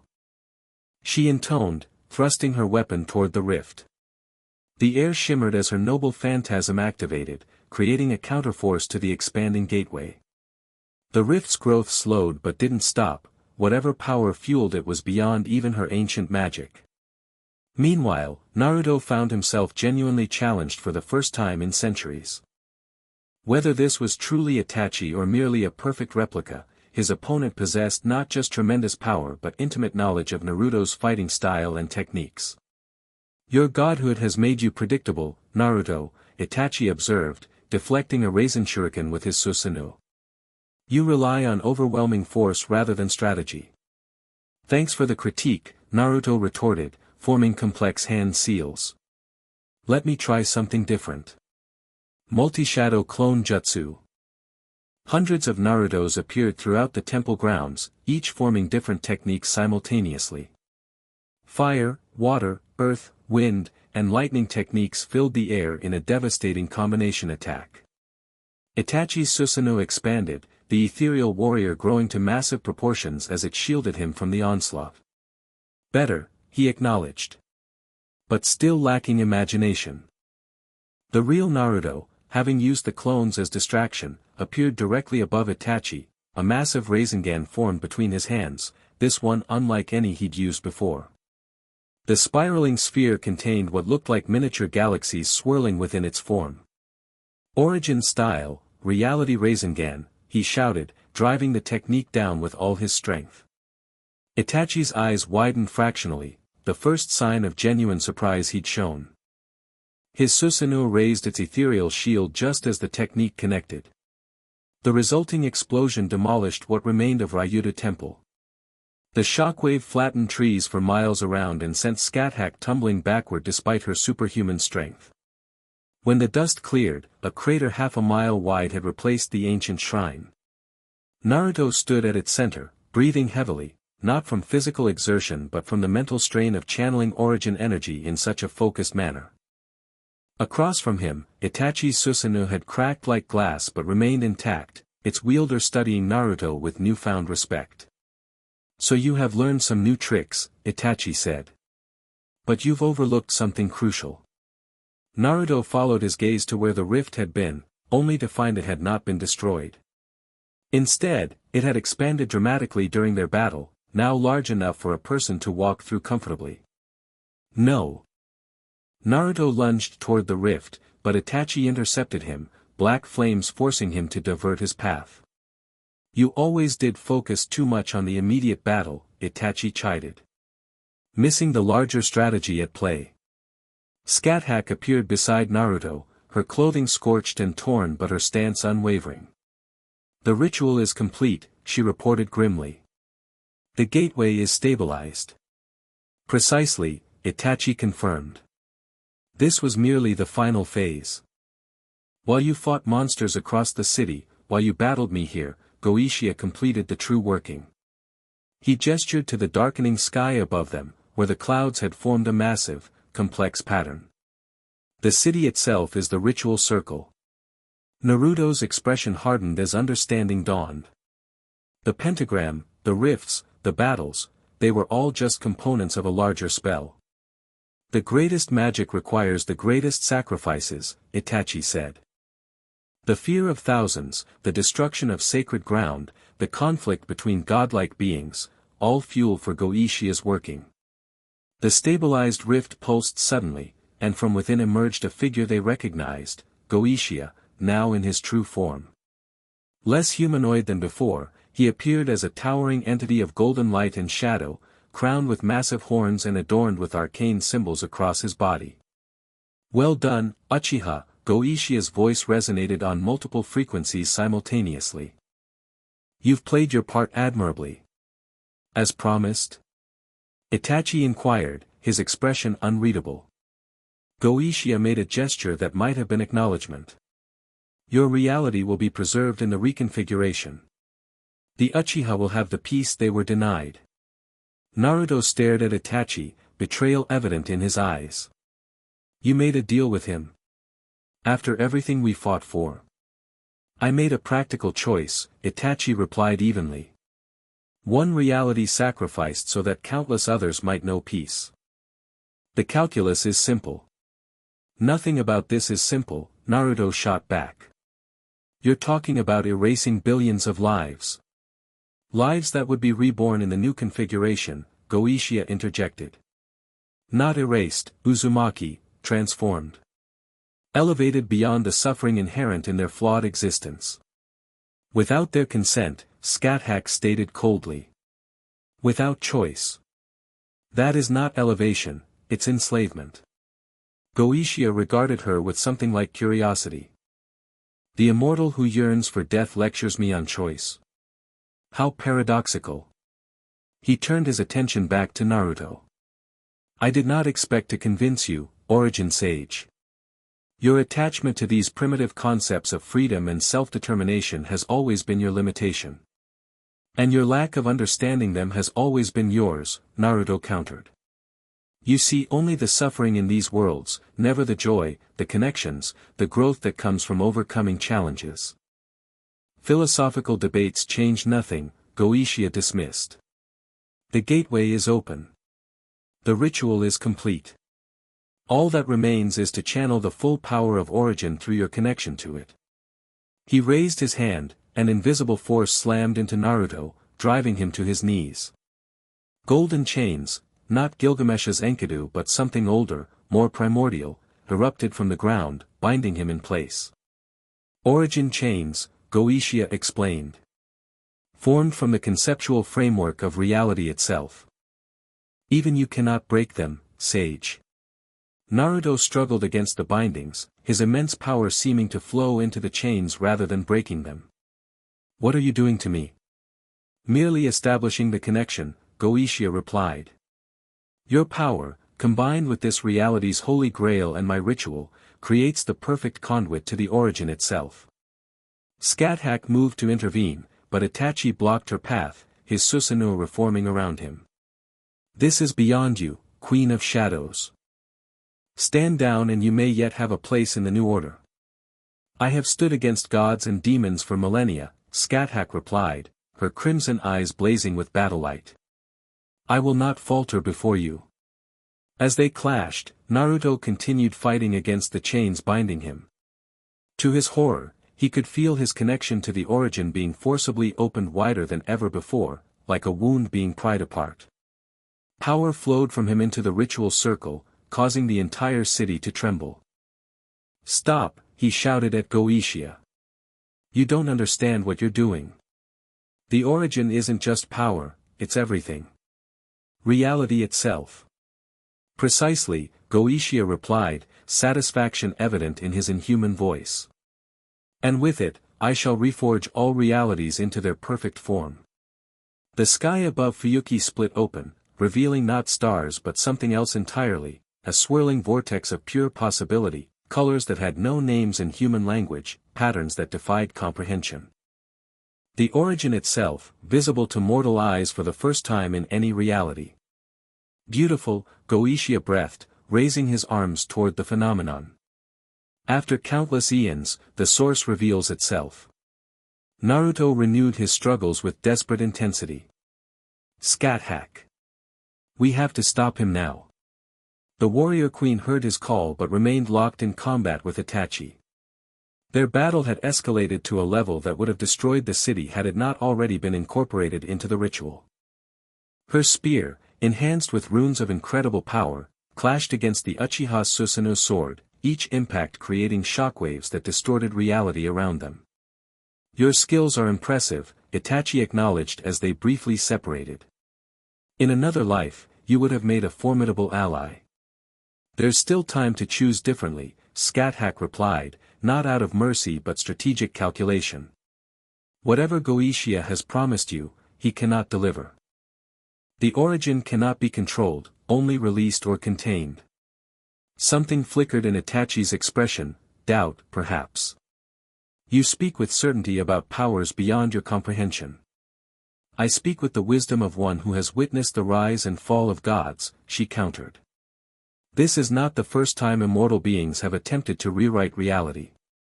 It always ends the same way, with destruction beyond reckoning. As they spoke, the ritual intensified. The chains binding Naruto glowed brighter as more power flowed through him. His form began to shift, becoming semi-transparent as his connection to the origin overwhelmed his physical existence. Itachi, he called out, his voice distorted by the energies coursing through him. Remember what you told me about Sasuke. About protecting what matters. This isn't protection, it's annihilation. The Uchiha's eyes narrowed, conflicted emotions briefly visible beneath his stoic facade. Some prices must be paid for true peace. That's Madara talking, Naruto shot back. The real Itachi understood that peace forced through power isn't peace at all. The word struck deeper than any physical attack could have. Itachi's Susanoo flickered momentarily as his concentration wavered. Scáthach, ever the perfect warrior, exploited the opening instantly. Her spear thrust forward, bypassing the weakened Susanoo and piercing Itachi's shoulder, not a killing blow but enough to disrupt his technique completely. Your heart isn't in this battle, she observed, withdrawing her weapon. Which means you already know the truth of Naruto's words. Itachi clutched his wounded shoulder, blood seeping between his fingers. His eyes, still bearing the Mangekyo Sharingan, shifted to Goetia and the ritual unfolding above them. The beast had begun ascending toward the origin rift, drawing Naruto's bound form along with him. The chains connecting them pulsed with energy that threatened to tear reality apart at its seams. 1 minute more, Goetia intoned, and the transformation begins. This flawed reality will be the foundation for a perfect existence. Scáthach turned to Itachi, her voice urgent but controlled. Whatever he promised you, whatever perfect world you imagine, it won't be real. It will be his vision, not yours. Not Naruto's. Not anyone's but his own. Itachi closed his eyes briefly, centuries of calculated decisions weighing against this final choice. When he opened them again, determination had replaced doubt. You're right, he said simply. Then, moving faster than even Scáthach could track, he appeared beside Naruto, his hands forming seals she didn't recognize. Sealing technique, origin reflection. Goetia roared with fury as he sensed the betrayal. Uchiha! You dare turn against me now? I dare to correct my mistake, Itachi replied calmly. Something Naruto taught me long ago. The technique activated, and the chains binding Naruto began to glow with a different light, blue instead of gold. The flow of power reversed, rushing back into Naruto rather than being drawn out of him. What have you done? Goetia demanded, his ascent halting as the ritual faltered. A simple reversal, Itachi explained. Instead of drawing the origin through Naruto, I've reflected it back upon itself. The ritual collapses under its own power. Naruto gasped as his strength returned, the chains dissolving around him. Itachi, thank you. The Uchiha nodded once, a small smile, perhaps his first genuine one in centuries, crossing his features. Some bonds transcend even reality, it seems. Goetia's form began to destabilize as the ritual imploded. This changes nothing. I have opened the way, the origin has been touched. The cascade has already begun. He was right. Above them, the rift to the origin was collapsing, but not cleanly. Reality around them began to fracture like breaking glass, shards of existence falling away to reveal the void beyond. The dimensional barriers are failing, Scáthach observed grimly. Without the structured ritual to contain it, the origin energy is breaking down reality itself. Naruto stood shakily, his form still flickering between solid and transparent. I can fix this. But I need help. He turned to Itachi. Your eyes. My power. Like old times? The Uchiha understood immediately. Susanoo as the framework. With my 6 paths chakra as the power source, Naruto confirmed.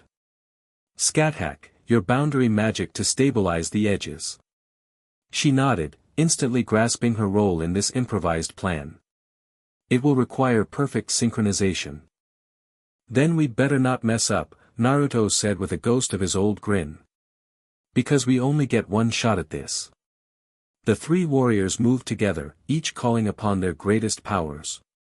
Itachi's Susanoo manifested once more, but transformed, its usual purple form bleeding into golden light as Naruto channeled 6 paths chakra into it.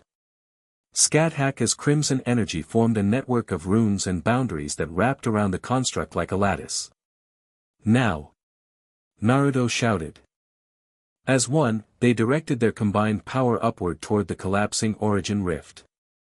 The enhanced Susanoo expanded dramatically, growing large enough to encompass the entire ritual site.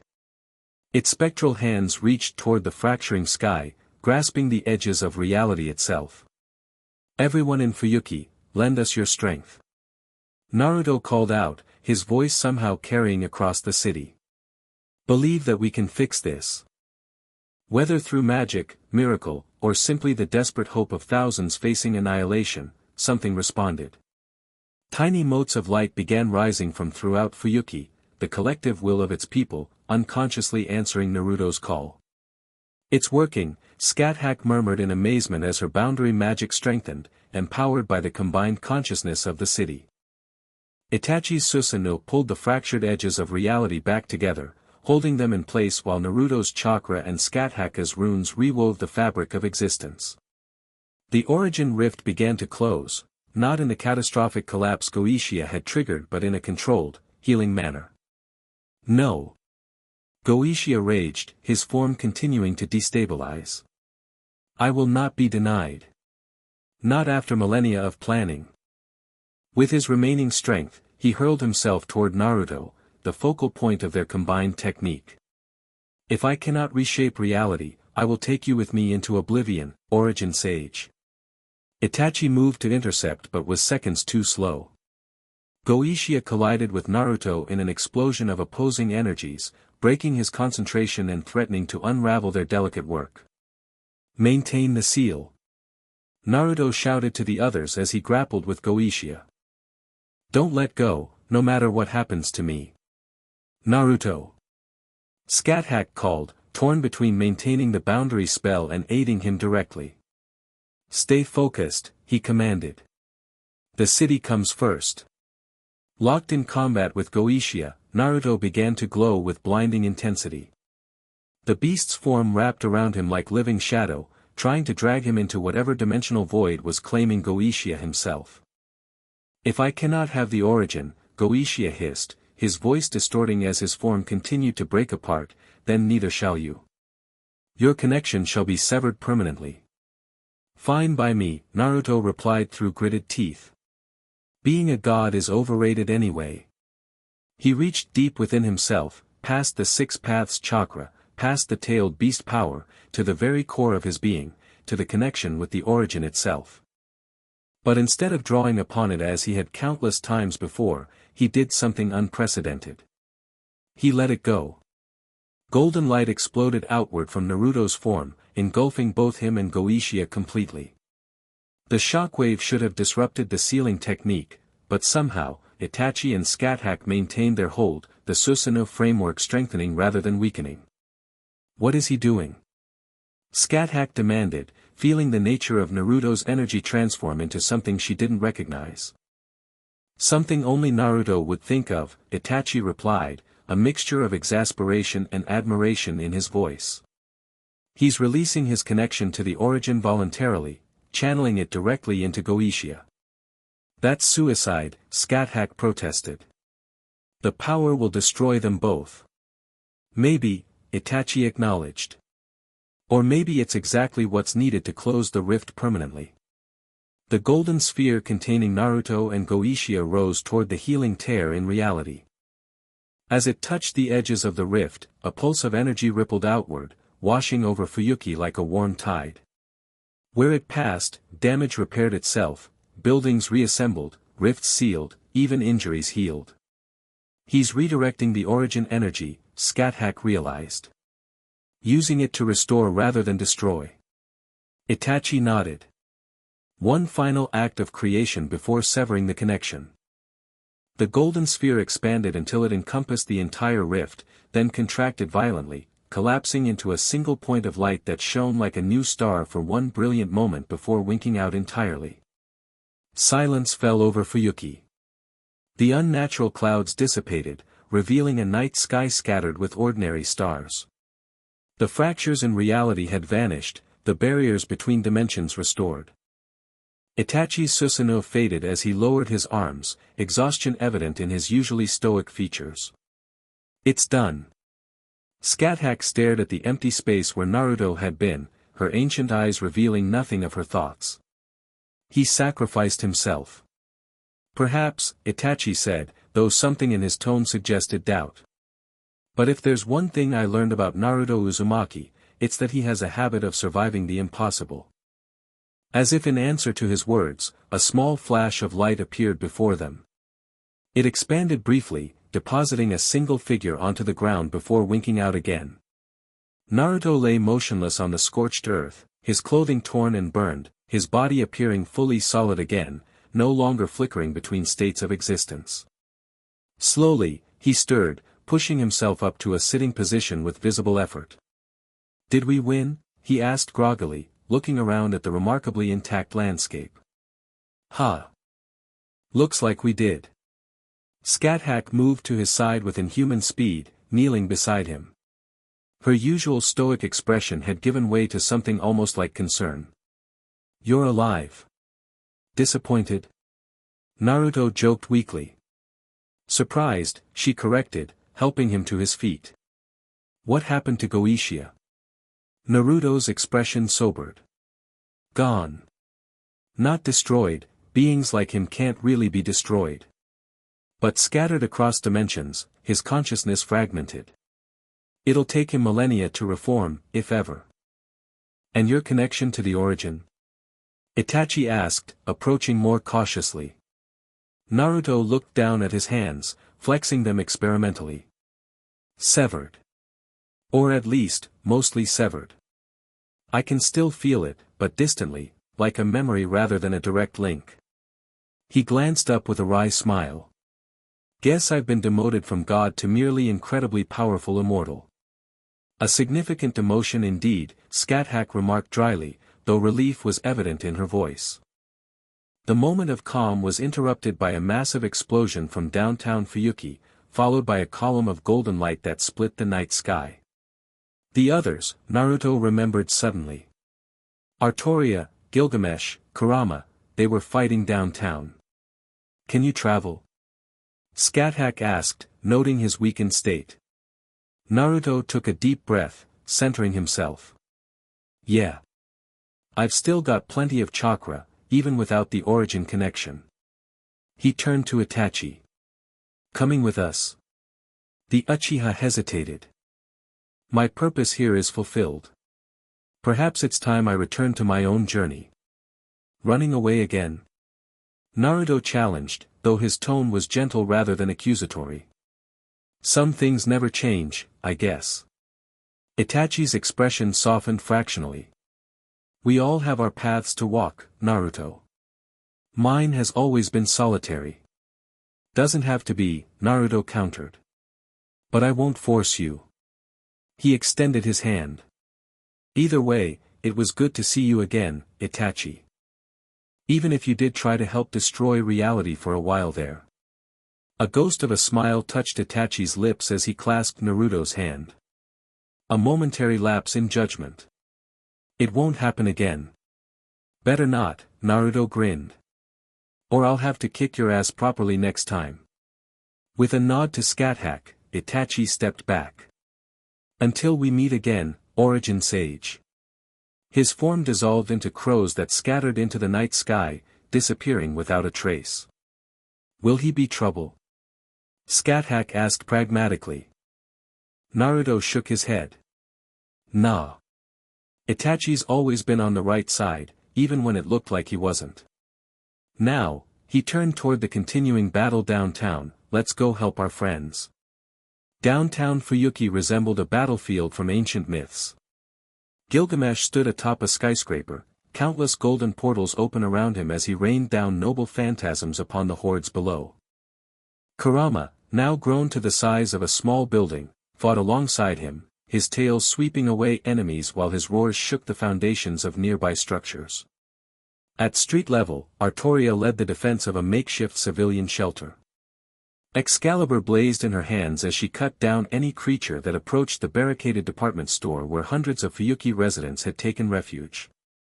They'd been fighting non-stop, Naruto observed as he and Scáthach arrived at the scene. Even with Goishia gone, the creatures he summoned remain. Then we end this quickly, Scáthach replied, her crimson spear materializing in her hand. Your power may be diminished, but mine remains at its peak. Naruto grinned, forming his signature hand sign. Who said anything about diminished? Multi-shadow clone jutsu. Hundreds of Narutos appeared throughout the battlefield, each moving to assist in different areas. Some joined Artoria in defending the civilians, others supported Gilgamesh's aerial assault, and still others began evacuating people from damaged buildings. Scáthach raised an eyebrow. Impressive. You retain most of your abilities. I was plenty strong before the whole origin sage thing, Naruto reminded her. Now come on, let's show these dimensional parasites why they should have stayed home. Together, they leapt into battle.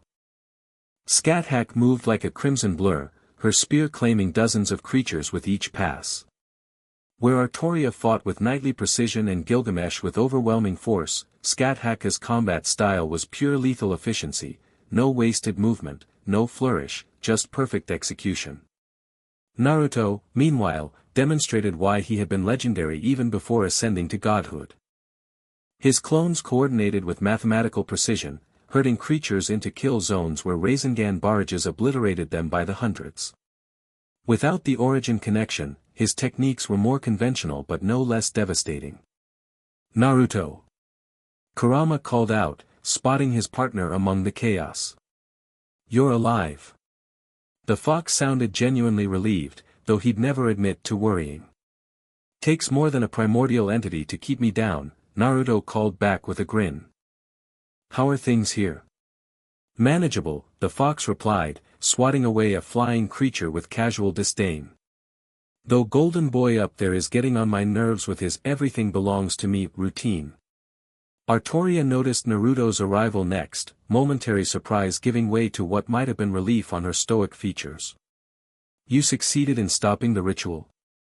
More or less, Naruto confirmed, landing beside her to help clear a path for evacuating civilians.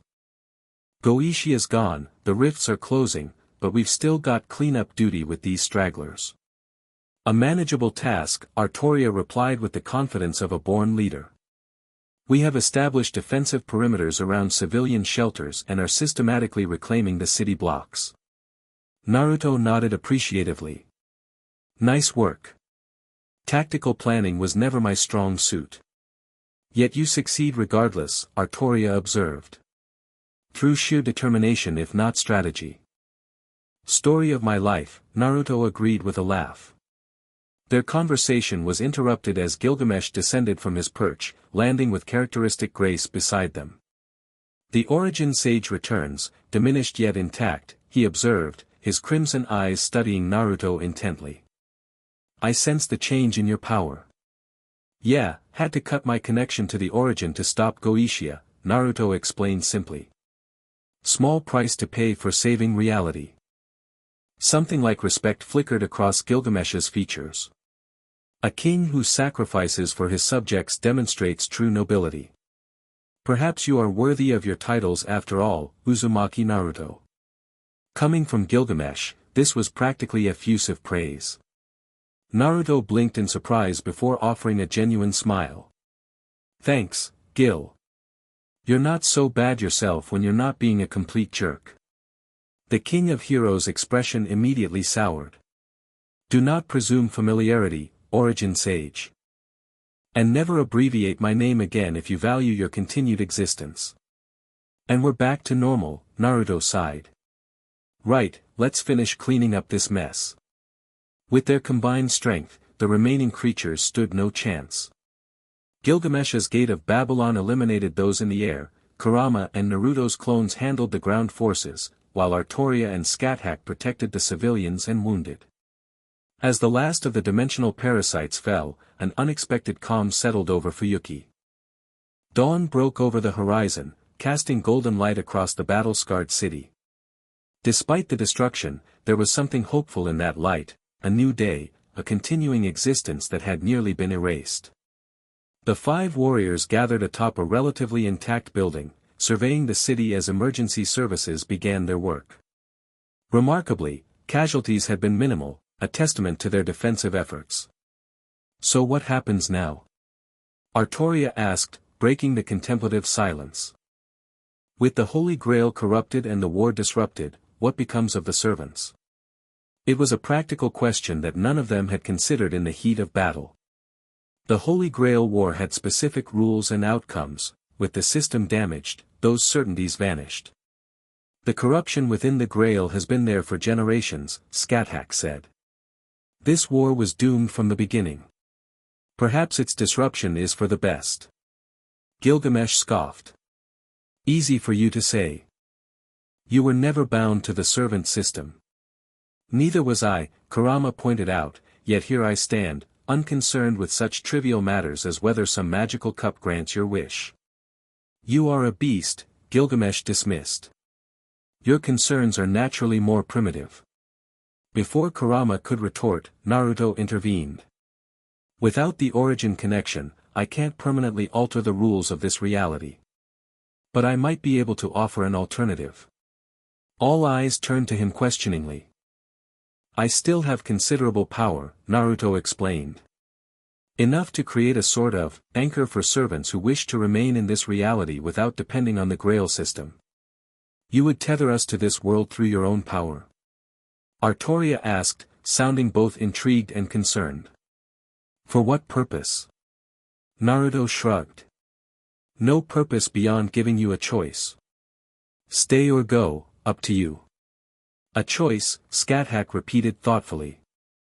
Something the Grail system never truly offered. Exactly, Naruto agreed. I'm not saying stick around forever if you don't want to. Just, don't let a corrupted magical system dictate your fate if there's another option. Gilgamesh studied Naruto with renewed intensity. Your power would sustain us. Without masters. Without magical energy from the world itself. More or less, Naruto confirmed. Think of it as me sharing my life force. I've got plenty to spare, even with the downgrade. The concept was unprecedented, servants existing independently of the system that created them, sustained instead by the power of a being from another reality entirely. The implications were enormous. I would remain. Artoria said quietly, almost to herself. The possibility clearly touched something deep within her, perhaps the part that had never wanted to return to her moment of death at Camlin, to face again the failure that defined her legend. If you want, Naruto affirmed. No obligation either way. Scáthach's expression remained unreadable, though something flickered in her crimson eyes, possibility, perhaps, or simply curiosity about this unexpected turn of events. I require no one's charity, Gilgamesh declared predictably. The king exists by his own right, not by the generosity of another. Yet despite his words, he made no move to depart, suggesting at least consideration of the offer. Naruto smiled, recognizing the non-rejection for what it was. Think about it. There's no rush to decide. As they stood together in the dawn light, something had changed between them. Forced allies against a common threat had become something more, comrades who had faced the end of reality together and emerged victorious. Such bonds weren't easily dismissed, even by beings as powerful and solitary as they were. So, Naruto said, breaking the momentary silence. Anyone else hungry? Saving reality really works up an appetite. Kurama groaned. Please tell me you're not going to suggest ramen. Hey! Ramen is the perfect post-battle food. Naruto protested. Especially after preventing multiversal collapse. The unexpected normalcy of the exchange brought a smile to Artoria's lips and even a slight softening to Scáthach's usually severe expression. Gilgamesh merely sighed with exaggerated tolerance, though he made no move to depart. I know a place that survived the battle, Artoria offered unexpectedly. They serve a variety of foods, including your ramen. Naruto's face lit up with genuine delight. Lead the way, King of Knights. As they departed the rooftop, 5 warriors of legend casually seeking breakfast after saving existence itself, the sun rose fully over Fuyuki City. Life would continue, reality remained intact, and new possibilities stretched before them, no longer dictated by ancient systems or cosmic connections but by choice. For beings who had rarely been offered true choices, who had been bound by fate and legend and duty, perhaps this was the greatest victory of all. 1 week later, Scáthach stood on the mountainside overlooking Fuyuki, watching as the city gradually returned to normal. Reconstruction efforts were well underway, the damage from Goetia failed ritual already half repaired. Humans were remarkably resilient, she had observed over her long existence, capable of rebuilding and moving forward after even the most catastrophic events. Penny for your thoughts, a voice called from behind her. She didn't turn, having sensed Naruto's approach long before he spoke. My thoughts are worth considerably more than that, Origin Sage. Naruto chuckled, coming to stand beside her. Former Origin Sage, remember? Just plain old incredibly powerful immortal now. There is nothing plain about you, Scáthach observed, finally glancing his way. Even with your connection severed, you remain unique. I'll take that as a compliment, Naruto replied with a grin. So, have you decided? The question hung between them, his offer to anchor her to this reality, to free her from the land of shadows that had been both her domain and her prison for millennia. I have lived a very long time, Naruto Uzumaki, she said after a moment. I have seen civilizations rise and fall, trained countless heroes, witnessed the birth and death of gods. Her crimson eyes met his. In all that time, very little has surprised me. Until recently, he guessed. A smile touched her lips briefly. Until you appeared in this reality, casually negating noble phantasms and challenging my understanding of existence itself. I have that effect on people, Naruto acknowledged with mock humility. It's a gift. Scáthach shook her head, though her expression remained thoughtful rather than dismissive. You hide great wisdom behind your frivolity. Another surprise. So, is that a yes? You're sticking around? Naruto pressed, unwilling to let her evade the question. Scáthach turned her gaze back to the city below. The land of shadows has been my domain for so long I scarcely remember what it means to exist elsewhere. To walk in the world of the living not as an observer or temporary visitor, but as a permanent resident. She paused. It is an intriguing prospect. That's still not an answer, Naruto pointed out. Impatient as always, she noted. Very well. Yes, I will accept your offer, for now. I wish to see where this new path leads. Genuine pleasure lit Naruto's features. Great. Artoria's in too, you know.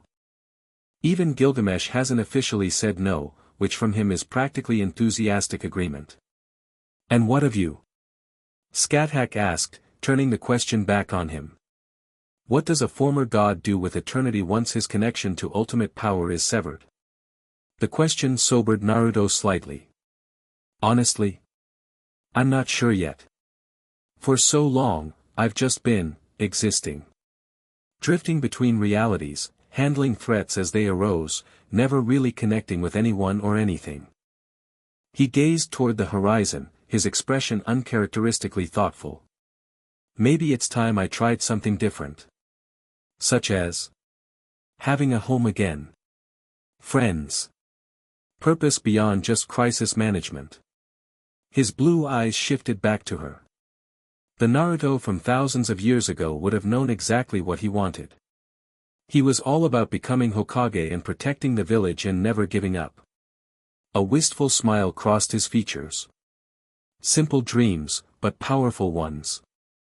Perhaps simplicity is what you need after eons of cosmic complexity, Scáthach suggested.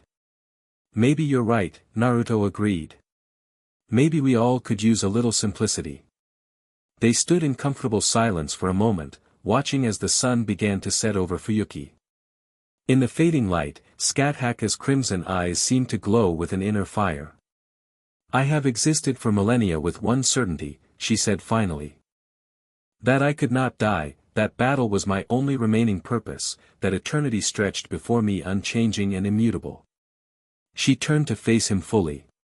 You have disrupted that certainty, Naruto Uzumaki. I find I do not mind as much as I should. Before Naruto could respond, a familiar voice called from further down the mountain path. Naruto. Scáthach. Artoria approached, her casual clothing still somehow conveying her regal bearing. Kurama sent me to find you. Apparently Gilgamesh has challenged him to some sort of drinking contest, and he fears for the structural integrity of the city if it proceeds unsupervised. Naruto groaned. Seriously? I leave them alone for 2 hours. The King of Heroes has a talent for provocation, Artoria observed with diplomatic understatement. And Kurama has a talent for property damage when provoked, Naruto sighed. We'd better go, referee. As the three of them descended the mountain path toward Fuyuki, something like contentment settled over them, an unfamiliar feeling for beings who had spent centuries or even millennia carrying the weight of their respective legends. You know, Naruto said casually, for a group of semi-retired legendary figures, we make a pretty good team. Artoria nodded thoughtfully. Perhaps that is our new purpose, not bound by grails or prophecies or cosmic connections, but by choice and compatibility. A fellowship of immortals, Scáthach mused. There are worse fates. Way worse, Naruto agreed with a grin. And hey, if some other interdimensional threat shows up, we'll be ready for it. Must you invite trouble? Artoria asked, though her tone was more amused than chastising. Not inviting it, Naruto clarified. Just acknowledging that around me, trouble tends to find its way regardless. Scáthach's lips curved in a rare smile. Then it's fortunate you no longer face it alone. As they reached the outskirts of Fuyuki, the sounds of Kurama and Gilgamesh's escalating argument reached them, something about the superior alcohol tolerance of divine foxes versus ancient Mesopotamian kings.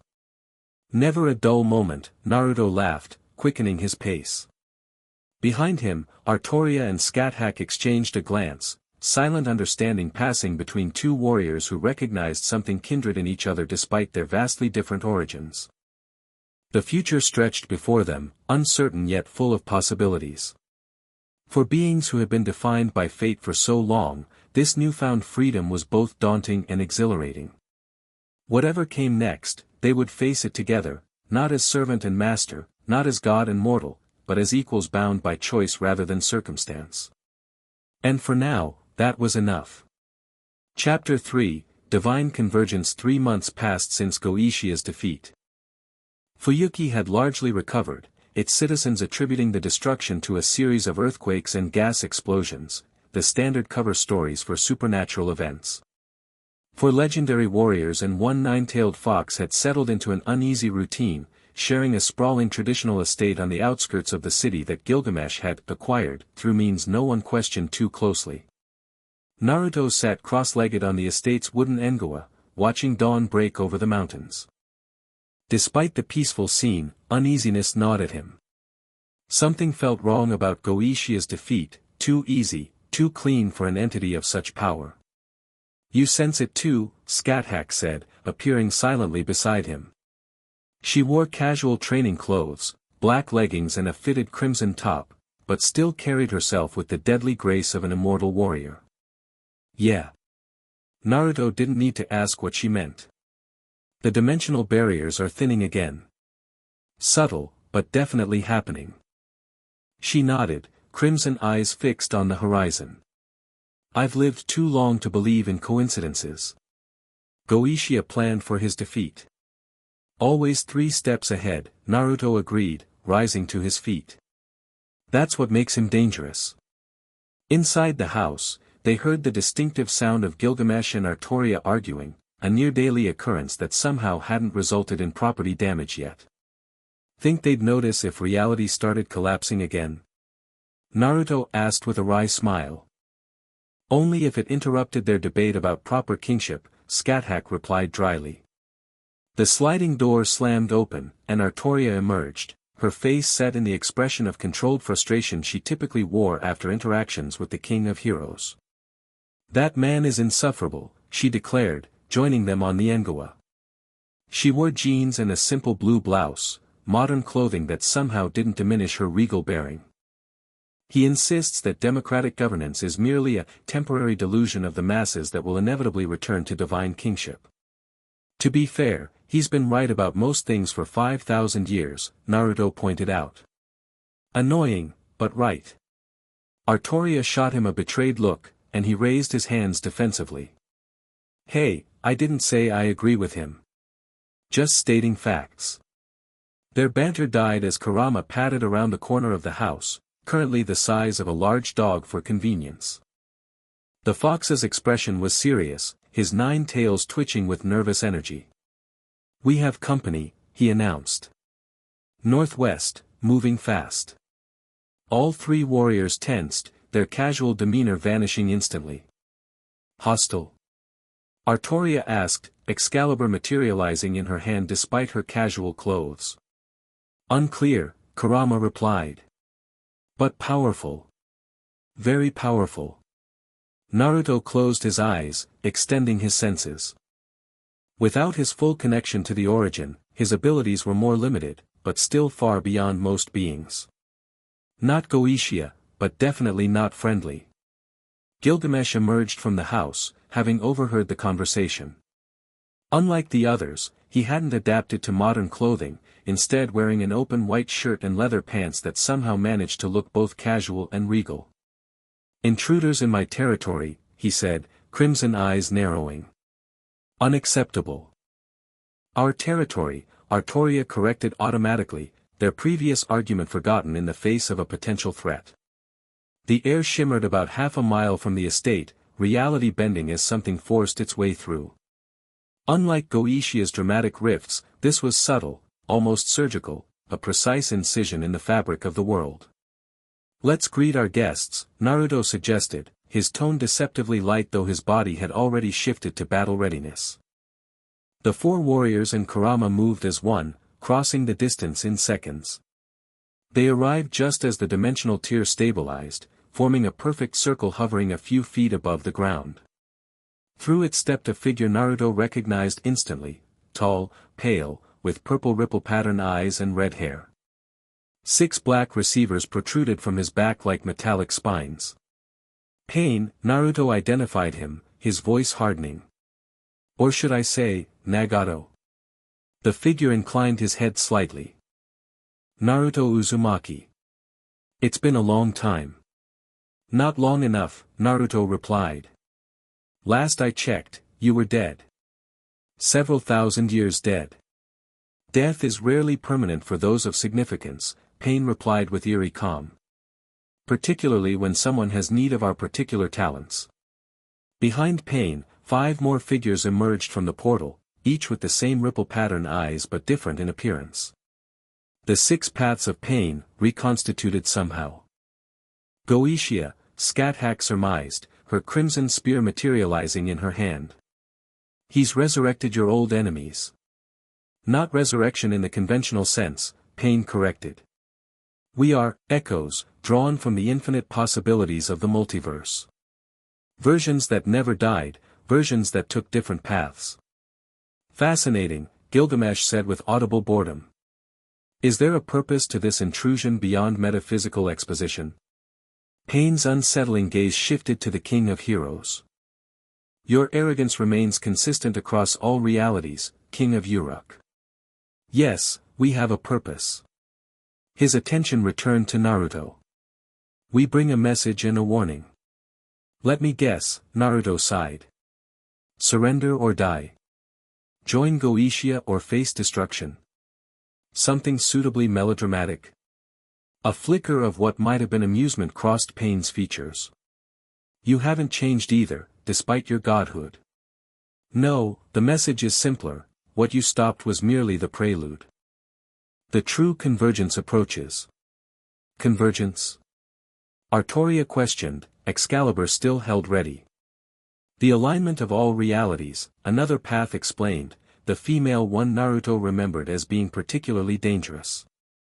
A cosmic event that occurs once in eternity, when the barriers between dimensions naturally thin. Goetia didn't fail, Pain continued. He merely accelerated a process already underway. In 3 days, the convergence reaches its peak. All realities will briefly touch at a single point. The origin, Naruto realized, dread settling in his stomach. That's what he was after all along. Pain nodded. With or without your cooperation, the origin will be exposed during convergence. Goetia merely needs to be in position when it occurs. Why tell us this? Scáthach demanded, suspicion evident in her tone. What advantage does warning your enemies provide? I was never your enemy, Naruto, Pain said, something almost like regret coloring his voice. I sought peace through pain. Goetia seeks peace through transformation. Our methods differ, but our goals align. That doesn't answer her question, Naruto pressed. The warning is courtesy, Pain replied simply. A chance for you to make preparations. The convergence will tear this reality apart regardless of your actions. Only those protected by Goetia's power will survive to inhabit the new creation. So join or die, Naruto translated. Told you it would be melodramatic. There is a third option, Pain said. You alone could counter the destructive aspects of convergence, Naruto. Even with your connection to the origin weakened, you retain enough power to shield this reality, if you act as conduit. Conduit? Artoria asked, glancing at Naruto with concern. He means sacrifice, Naruto explained grimly. Channel the convergence energy through myself to spare this world, burning out in the process. A noble end, Pain observed. Fitting for one who once aspired to be Hokage. Gilgamesh stepped forward, his patience evidently exhausted. Enough cryptic warnings. Either state your true purpose or face elimination. Pain regarded him impassively. Our purpose is twofold. To deliver the message, and to separate you. Before anyone could react, the 6 paths moved in perfect coordination. The ground beneath them erupted with black spikes while the air filled with an invisible force that slammed into them from all directions. Shinra Tensei, Naruto identified the technique, managing to root himself against the repulsive force through sheer power. The others weren't so fortunate. Artoria was hurled westward toward the mountains, while Scáthach was driven east toward the city. Gilgamesh, having anticipated treachery, had already anchored himself with Enkidu chains, but the ground beneath him suddenly liquefied, dragging him downward. Divide and isolate, Pain explained as Naruto fought against the increasing pressure. Each of you will face what you most fear. What you most desire. Your final test before convergence. You think you can take me alone? Naruto growled, golden chakra beginning to envelop his form as he tapped into Kurama's power. We are merely the messengers, Pain replied, the 6 bodies already beginning to fade like mirages. Your true opponents await you separately. Farewell, Naruto Uzumaki. When next we meet, reality itself will have been reborn. The paths vanished completely, along with the repulsive force. Naruto staggered forward, immediately trying to sense his companions. They've been transported, Kurama growled, growing larger as he prepared for battle. Not just physically moved, shifted through dimensional space. Damn it. Naruto slammed his fist into the ground, creating a small crater. This was too coordinated. They were ready for us. What now? Kurama asked, practical as always. Naruto straightened, his eyes shifting to their sage mode state as he extended his senses to their limit. I can feel them, barely. They're still in this reality but separated by more than just distance. He made a decision. I need to find them before whatever tests Pain mentioned begin. Start with which one? Kurama pressed. Naruto hesitated, torn between his instincts and strategy. Finally, he sighed. Scáthach. She was sent toward the city. Civilians could be in danger if she's forced into a serious fight. Kurama nodded. I'll track Artoria's scent in the mountains. Be careful, Naruto warned. Whatever's waiting for them, it's specifically designed to exploit weaknesses. I'm a 10,000-year-old fox demon, Kurama replied with a fanged grin. I don't have weaknesses. Yeah, you're terrifying, Naruto said with a quick smile. Stay in contact through our link. With that, they separated, Naruto flashing toward the city in a burst of speed while Kurama bounded toward the mountains, both racing against whatever clock Goichia had started. Scáthach landed gracefully despite being hurled several miles, absorbing the impact by rolling across the rooftop of a Fuyuki skyscraper. She rose immediately, crimson spear at the ready as she scanned her surroundings. Downtown Fuyuki appeared normal, no rifts, no monsters, no obvious threats. Yet something felt wrong. The air tasted different, the ambient mana thicker and somehow, familiar. The land of shadows, she murmured, recognizing the distinctive magical signature that had surrounded her for millennia. Perceptive as always, my queen, came a voice she had not heard in over 2,000 years.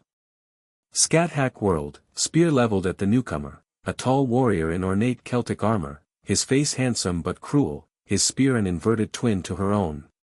Ku Chula-in, she identified him, her voice betraying no emotion despite the shock of seeing her greatest student. No, not him. A shade created by Goichia. The warrior laughed, the sound achingly familiar. Is that what you tell yourself? That I couldn't possibly be real? He twirled his spear with casual expertise. I'm as real as you are, teacher. Drawn from a timeline where I never died at Karn-Narai. Impossible, Scáthach stated flatly. I watched you fall. In your timeline, he countered. The multiverse offers infinite variations. In mine, I surpassed even you. His expression hardened. And then I hunted you down. He attacked without further warning, his spear a blur of deadly precision. Scáthach parried automatically, muscle memory from thousands of years of combat allowing her to match him strike for strike. Impressive, Cu Chula-in commented as they separated after the initial exchange. But you're holding back. Afraid to harm your beloved student. I harbor no such sentimentality, Scáthach replied coldly, though something in her chest tightened at facing the warrior she had trained, the closest thing to a son she had ever known. If you truly are Cu Chula-in from another timeline, then you are still bound by Heias and fate. That's where you're wrong, he grinned, his spear beginning to glow with ominous red light. Goichia has freed me from all bonds. I am the hound unleashed, teacher. He thrust his spear forward. Gi-Balg. The spear activated its true name, the strike that reversed causality itself, ensuring the heart was pierced before the thrust was even made. It was a certain kill technique that violated the natural laws of reality. Scáthach didn't attempt to dodge, it would be futile against Gi-Balg. Instead, she activated her own spear. Gi-Balg alternative. The two conceptual weapons collided, their contradictory authorities creating a shockwave that shattered windows throughout downtown Fuyuki. Red light engulfed both warriors as the competing spears sought resolution to their paradox. You taught me everything you know, Cu Chula-in taunted as they struggled for dominance. But Goichia has taught me what you couldn't, how to kill an immortal. His spear flared brighter, and Scáthach felt something she hadn't experienced in millennia, pain, genuine pain as the conceptual aspect of his weapon began to overcome her immortality. Impossible, she gasped, blood trickling from her lips. My immortality is absolute. Nothing is absolute during convergence, Siyu Chulain replied, pressing his advantage. The rules of reality are in flux. Even the unkillable can die when all worlds touch. Scáthach felt her immortality fluctuating, her connection to the land of shadows wavering. For the first time in thousands of years, genuine fear touched her heart, not of death, which she had long desired, but of failing her newfound companions. Then, strangely, a memory surfaced, Naruto's grinning face as he offered them ramen after Goishia's defeat. Artoria's quiet dignity as she patiently explained modern customs. Even Gilgamesh's arrogant declarations that had somehow become familiarly annoying rather than merely irritating. Something shifted within her, resolve hardening into certainty. Whatever this creature was, whatever timeline he claimed to represent, he was not her student. And she would not fall here. You speak of absolutes, she said, her voice steadying as she found new reserves of strength. Yet you forget the most fundamental truth I taught. Her crimson eyes locked with his. Victory belongs to the warrior who wants it more. With a surge of power that surprised even her, Scáthach drove her spear forward, breaking the deadlock. Siyu Chulain staggered backward, his expression shifting from confidence to shock. How? He began. I have found something worth protecting, Scáthach replied simply. Something beyond my own desire for release from immortality. For the first time, uncertainty crossed Siyu Chulain's features. The Queen of Shadows, finding purpose after millennia of emptiness? Goishia predicted many outcomes, but not this. Scáthach didn't waste breath on further dialogue. She attacked with renewed vigor, her spear work transcending even her legendary skill as she drove her opponent back across the rooftop. Siyu Chulain fought desperately now, his earlier confidence replaced by growing fear. Teacher, wait. I can offer you what you've always wanted, true death. Goishia can release you from eternal life. I no longer seek that release, Scáthach replied, continuing her relentless assault. I have found another path. With a final, perfectly executed thrust, she drove her spear through his guard and into his chest. Siyu Chulain gasped, blood flowing from the wound as he dropped to one knee.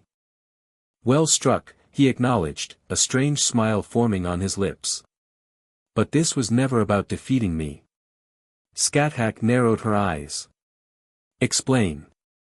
This was your test, he replied, his form already beginning to dissolve into particles of light. To see if you still desired death above all else. Had you embraced my offer of release, you would have been removed from the equation. His smile widened. But you chose life. You chose them. Exactly as Goishia predicted you would. What does that mean? Scáthach demanded, but Siyu Chulain was already fading away. It means you've been positioned exactly where he wants you, came his fading voice. The pieces are moving into place for convergence. The origin sage, the once and future king, the Queen of Shadows, and the King of Heroes, all playing your assigned roles. As he vanished completely, Scáthach felt the air around her ripple. The familiar tinge of the land of shadows faded, reality reasserting itself. She was still in Fuyuki, but something fundamental had changed. Scáthach. Naruto's voice called out as he landed on the rooftop, eyes quickly scanning for threats. Are you okay? I felt a massive energy spike. She turned to face him, her expression troubled. I am unharmed, but I fear we have been manipulated from the beginning.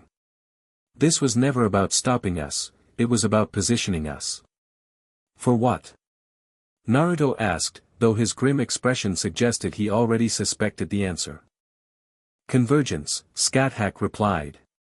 And whatever Goishia plans to do when it occurs.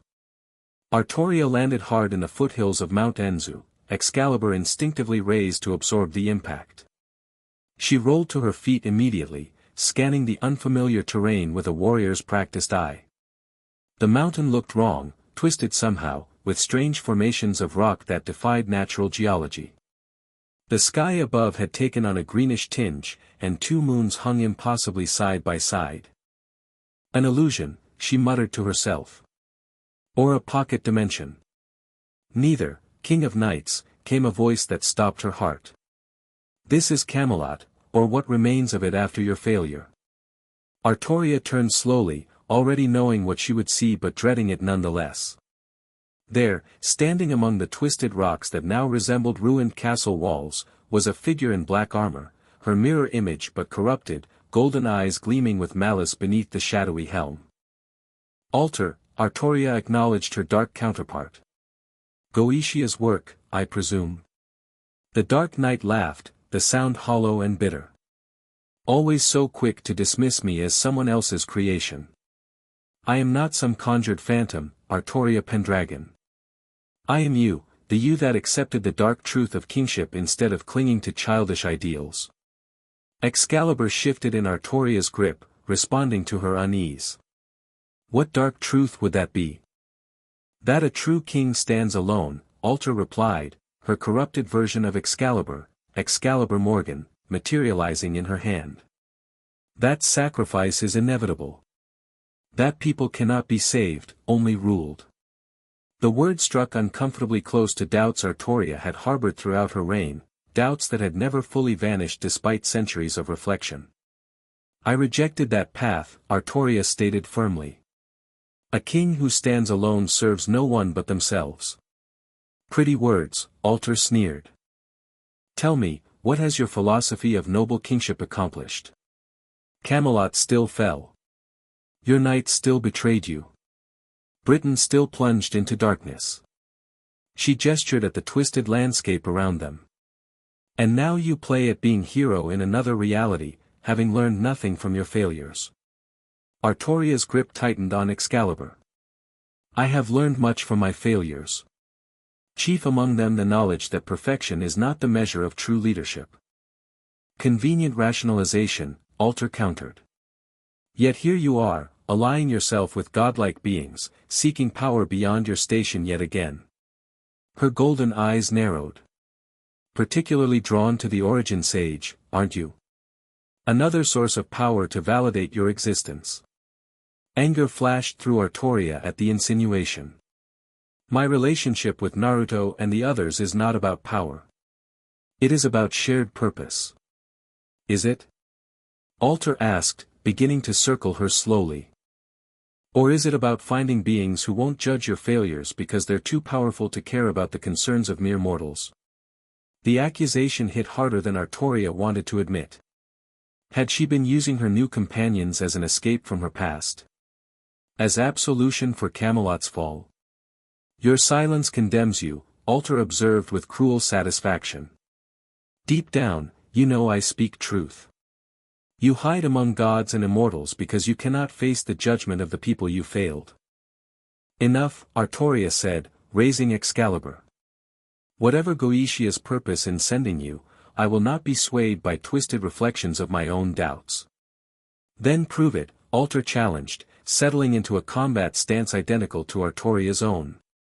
Defeat me, defeat yourself, and show that your chosen path has made you stronger than what you could have been. They clashed with explosive force, golden light meeting corrupted darkness as their blades connected.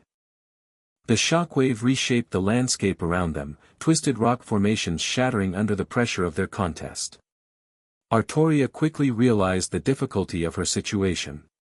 Fighting Altar was like fighting her own shadow, every technique, every strategy she employed was anticipated and countered. They were too evenly matched, their skills identical despite their divergent philosophies. We can continue this dance forever, Altar taunted during a momentary separation. We are two sides of the same coin, neither able to truly defeat the other. Then what is the purpose of this confrontation? Artoria demanded, circling warily. Mere distraction. Revelation, Altar replied.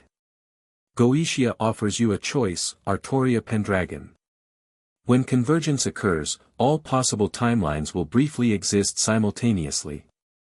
You could return to Camelot at its height, armed with the knowledge you now possess. The suggestion froze Artoria mid-step. What are you saying? Exactly what you think, Alter confirmed, lowering her blade slightly. A second chance. Prevent Camelot's fall. Guide Britain to the golden age it deserved.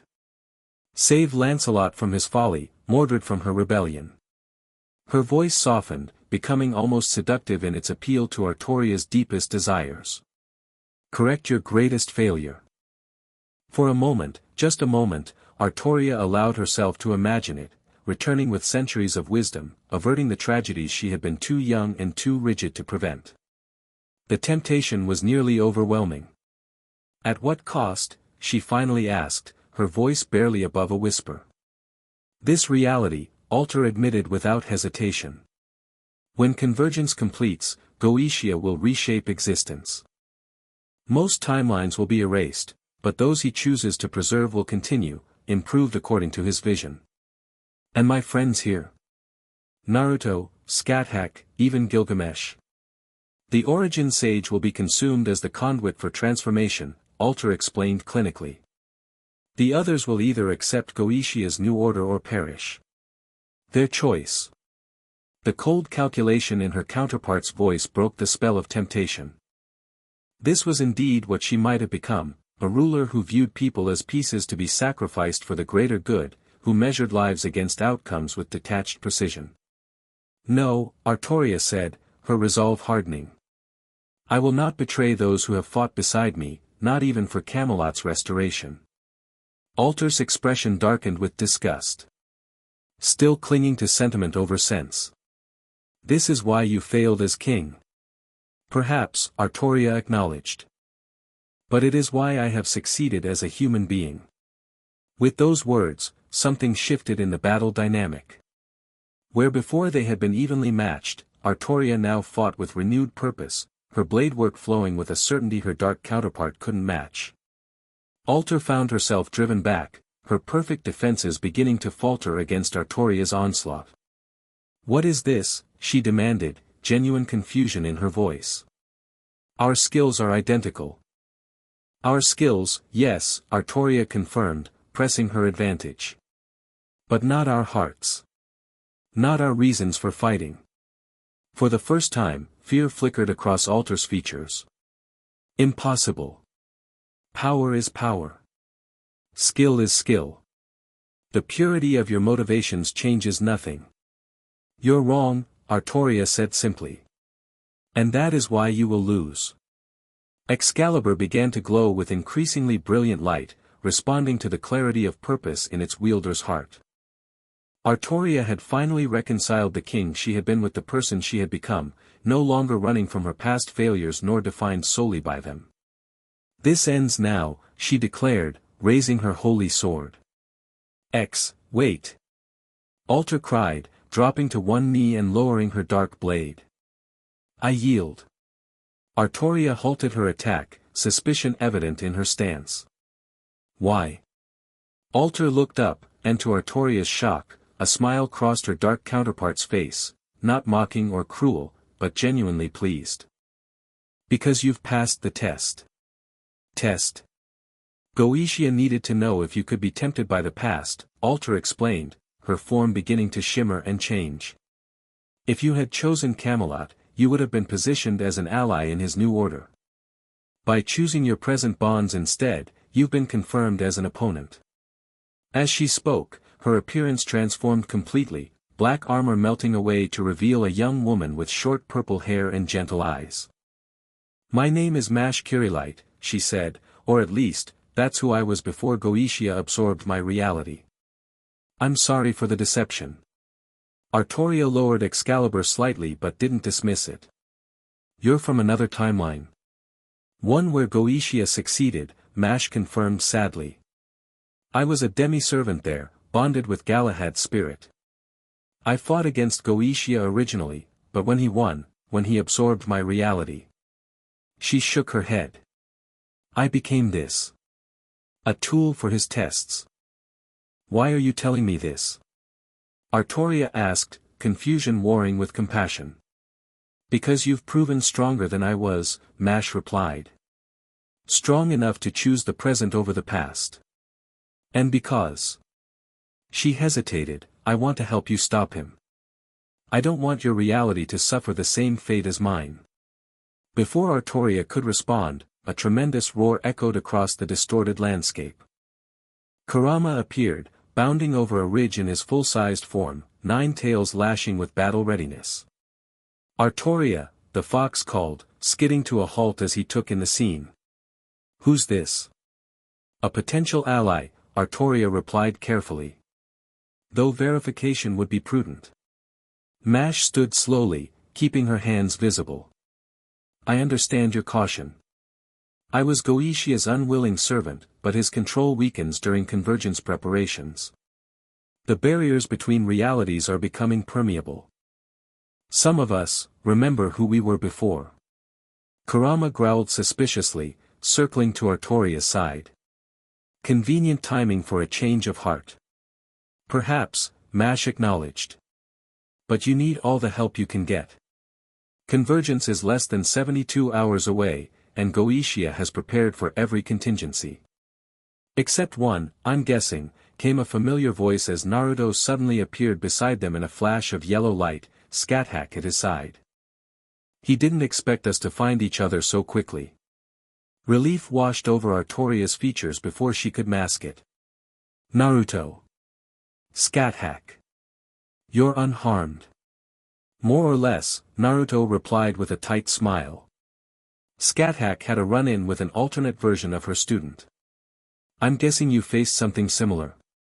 His eyes shifted to Mash questioningly. An alternate version of myself, Artoria confirmed. This is Mash Kirillite.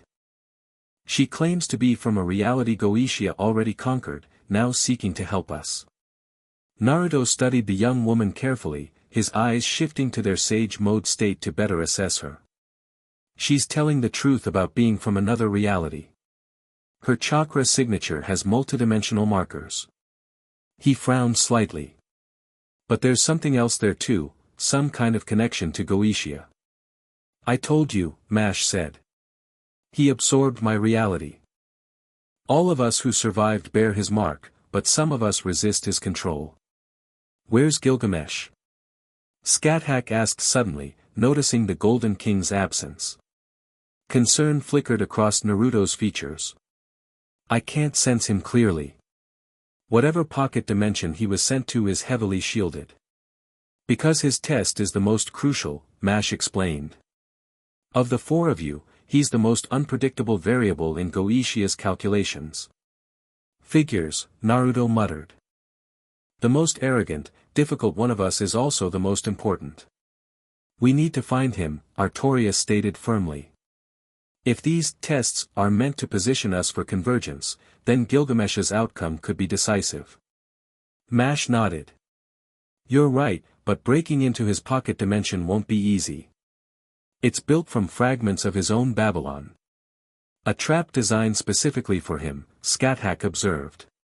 Using his own kingdom against him. Goetia's nothing if not thorough, Naruto sighed. He turned to Mash. Can you help us locate him? The young woman hesitated. I can try, but my connection to Goetia works both ways. If I actively assist you, he'll know immediately. Then we need a different approach, Artoria decided. One that doesn't rely on direct dimensional travel. Naruto snapped his fingers as inspiration struck. The treasury. Gilgamesh's Gate of Babylon exists partially outside conventional spacetime. If we can access it from this end, we might be able to use it as a backdoor into his pocket dimension. Clever, Scáthach acknowledged. But none of us can open his treasury. No, Naruto agreed with a growing smile. But we know someone who can. Gilgamesh landed not with an undignified crash but with perfect poise, as befitted the king of heroes. The golden chains of Enkidu had protected him from whatever force had separated him from the others, allowing him to control his descent into this strange place. He immediately recognized his surroundings, though that recognition only deepened his suspicion. He stood in the hanging gardens of Babylon at their height, lush greenery cascading from terraced platforms, exotic flowers blooming in impossible profusion, the sweet scent of fruit heavy in the air. A poor imitation, he declared to the empty garden. Whoever crafted this facsimile of my kingdom has missed the subtle harmonies of the original. I would hardly call it poor, came a melodious voice from behind a flowering shrub. Merely, reinterpreted through the lens of memory. A woman emerged, tall, ethereally beautiful, with golden hair that flowed like liquid sunlight and eyes the color of spring leaves. She wore a simple white dress that somehow enhanced rather than diminished her regal bearing. Gilgamesh's expression hardened, though something like pain flickered briefly in his crimson eyes. Enkidu. The woman smiled sadly. Not quite, old friend. Though I wear this form out of respect for what you lost. You wear it as an insult, Gilgamesh countered coldly. Whatever entity you are, Goetia, no doubt, you have made a grave error in judgment by appearing to me thus. I am not Goetia, the woman replied, moving closer with fluid grace. I am something older, something that existed before even you, first king. Gilgamesh's eyes narrowed dangerously. Explain yourself quickly before I fill you with holes. The woman seemed untroubled by his threat. I am a fragment of the world's consciousness, what your people would have called a goddess, though that term is insufficient. When Goetia began preparing for convergence, he awakened many dormant entities across realities. And you chose this form deliberately, Gilgamesh stated rather than asked. Why? Because you would listen to no other, she replied simply. Your arrogance blinds you to most voices, but this one, she gestured to her borrowed appearance, reaches past your defenses. Despite his anger, curiosity stirred within Gilgamesh. What purpose would a world fragment have in speaking with me? Balance, the entity replied. Goetia seeks to use convergence to reshape all realities according to his vision. But convergence is a natural cosmic process, it was never meant to be harnessed or directed. And this concerns me how? Gilgamesh asked, though his tone had lost some of its hostility. Let the beast remake creation if he wishes. I shall simply rule whatever world emerges. The woman laughed, a sound so achingly similar to Enkidu's that Gilgamesh nearly flinched. Still so confident. But no, king of heroes. In Goetia's new order, there would be no place for individualists like you. No kings, no heroes, no treasures to collect. Only perfect, uniform harmony. That gave Gilgamesh pause. Elaborate. Goetia believes suffering stems from individuality, she explained. His perfect world would merge all consciousness into a collective. No separate desires, no competing wills, no distinctions between beings. She met his gaze directly. Know you, Gilgamesh. Not as you are. For perhaps the first time in his long existence, genuine uncertainty crossed Gilgamesh's features. He would erase individuality itself. Not erase, transcend, in his view, she corrected. But the practical effect would be the same. The you that stands before me, with your pride and your passion and your magnificent arrogance, would cease to exist. Gilgamesh turned away, pacing the garden path as he considered this information. Why tell me this? What do you gain? Balance, she repeated. Convergence should be a moment of renewal, not transformation. A cosmic reset that preserves the fundamental nature of existence while allowing for natural evolution.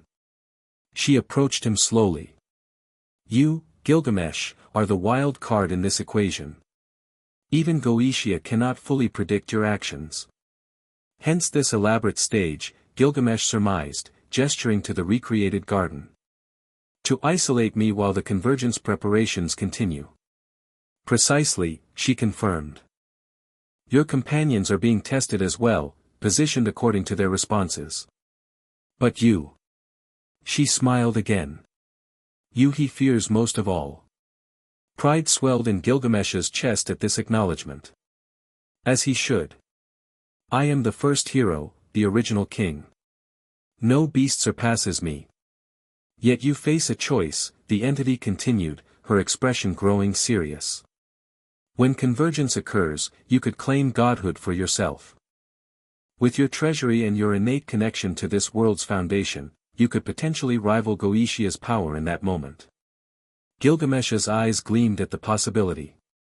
True divinity, restoration of the age of gods with myself at its pinnacle. Yes, she agreed. But at a cost. Your companions would still fall. Countless realities would still be consumed. You would rule divinely, but over a diminished creation. And my alternative? He asked, though his tone suggested he already knew the answer. Fight alongside your companions, she said simply. Risk everything for this imperfect world of mongrels and heroes, of failures and triumphs. Remain Gilgamesh, king of heroes, rather than ascending to a lonely godhood. The choice hung between them, weighted with cosmic significance. Gilgamesh stared out over the recreated splendor of his ancient kingdom, remembering its glory and its ultimate fall. He had ruled absolutely then, had claimed divine right, had stood apart from his subjects in perfect isolation. Until Enkidu. Until one being had broken through his solitude, had challenged him, befriended him, changed him forever. One connection that had meant more than all his treasures combined. What would you choose? He asked suddenly, turning back to the entity wearing his friend's form. If you were truly Enkidu, what counsel would you offer your king? Sadness touched the entity's features. I cannot answer as Enkidu would. I wear this form but lack the depth of that connection. The choice must be yours alone, Gilgamesh. Frustration flashed across his face. Then what purpose do you serve? Why appear as my friend if not to guide me? To remind you that you once valued something above power, she replied gently. That the king of heroes found meaning in connection, not just possession. Her words struck deeper than she perhaps intended. Gilgamesh fell silent, memories of Enkidu flooding back, their battles, their adventures, their conversations under Babylonian stars. For all his treasures, for all his power, nothing had filled the void left by that loss. Until recently, perhaps. Until three extraordinary beings had somehow breached his isolation, had proven themselves if not equals then at least worthy companions. Naruto with his irreverent wisdom, Artoria with her uncompromising ideals, Scáthach with her ancient strength. Even the fox had become a familiar presence he found less irritating than he would admit. I see, Gilgamesh said finally, his voice uncharacteristically subdued. You seek to manipulate me through sentiment. I seek to remind you of what makes Gilgamesh truly unique, the entity corrected. Not your divine blood or your treasury or your power, but your capacity to value something beyond yourself. It is your defining quality, though you guard it jealously. Before Gilgamesh could respond, the garden around them shimmered, reality wavering as something disrupted the pocket dimension. It seems your companions have found a way to reach you, the entity observed. Sooner than expected. Impressive. A golden portal began forming in the air nearby, not the typical gate of Babylon but something different, something forced open from the outside. Our time ends, the entity said, already beginning to fade.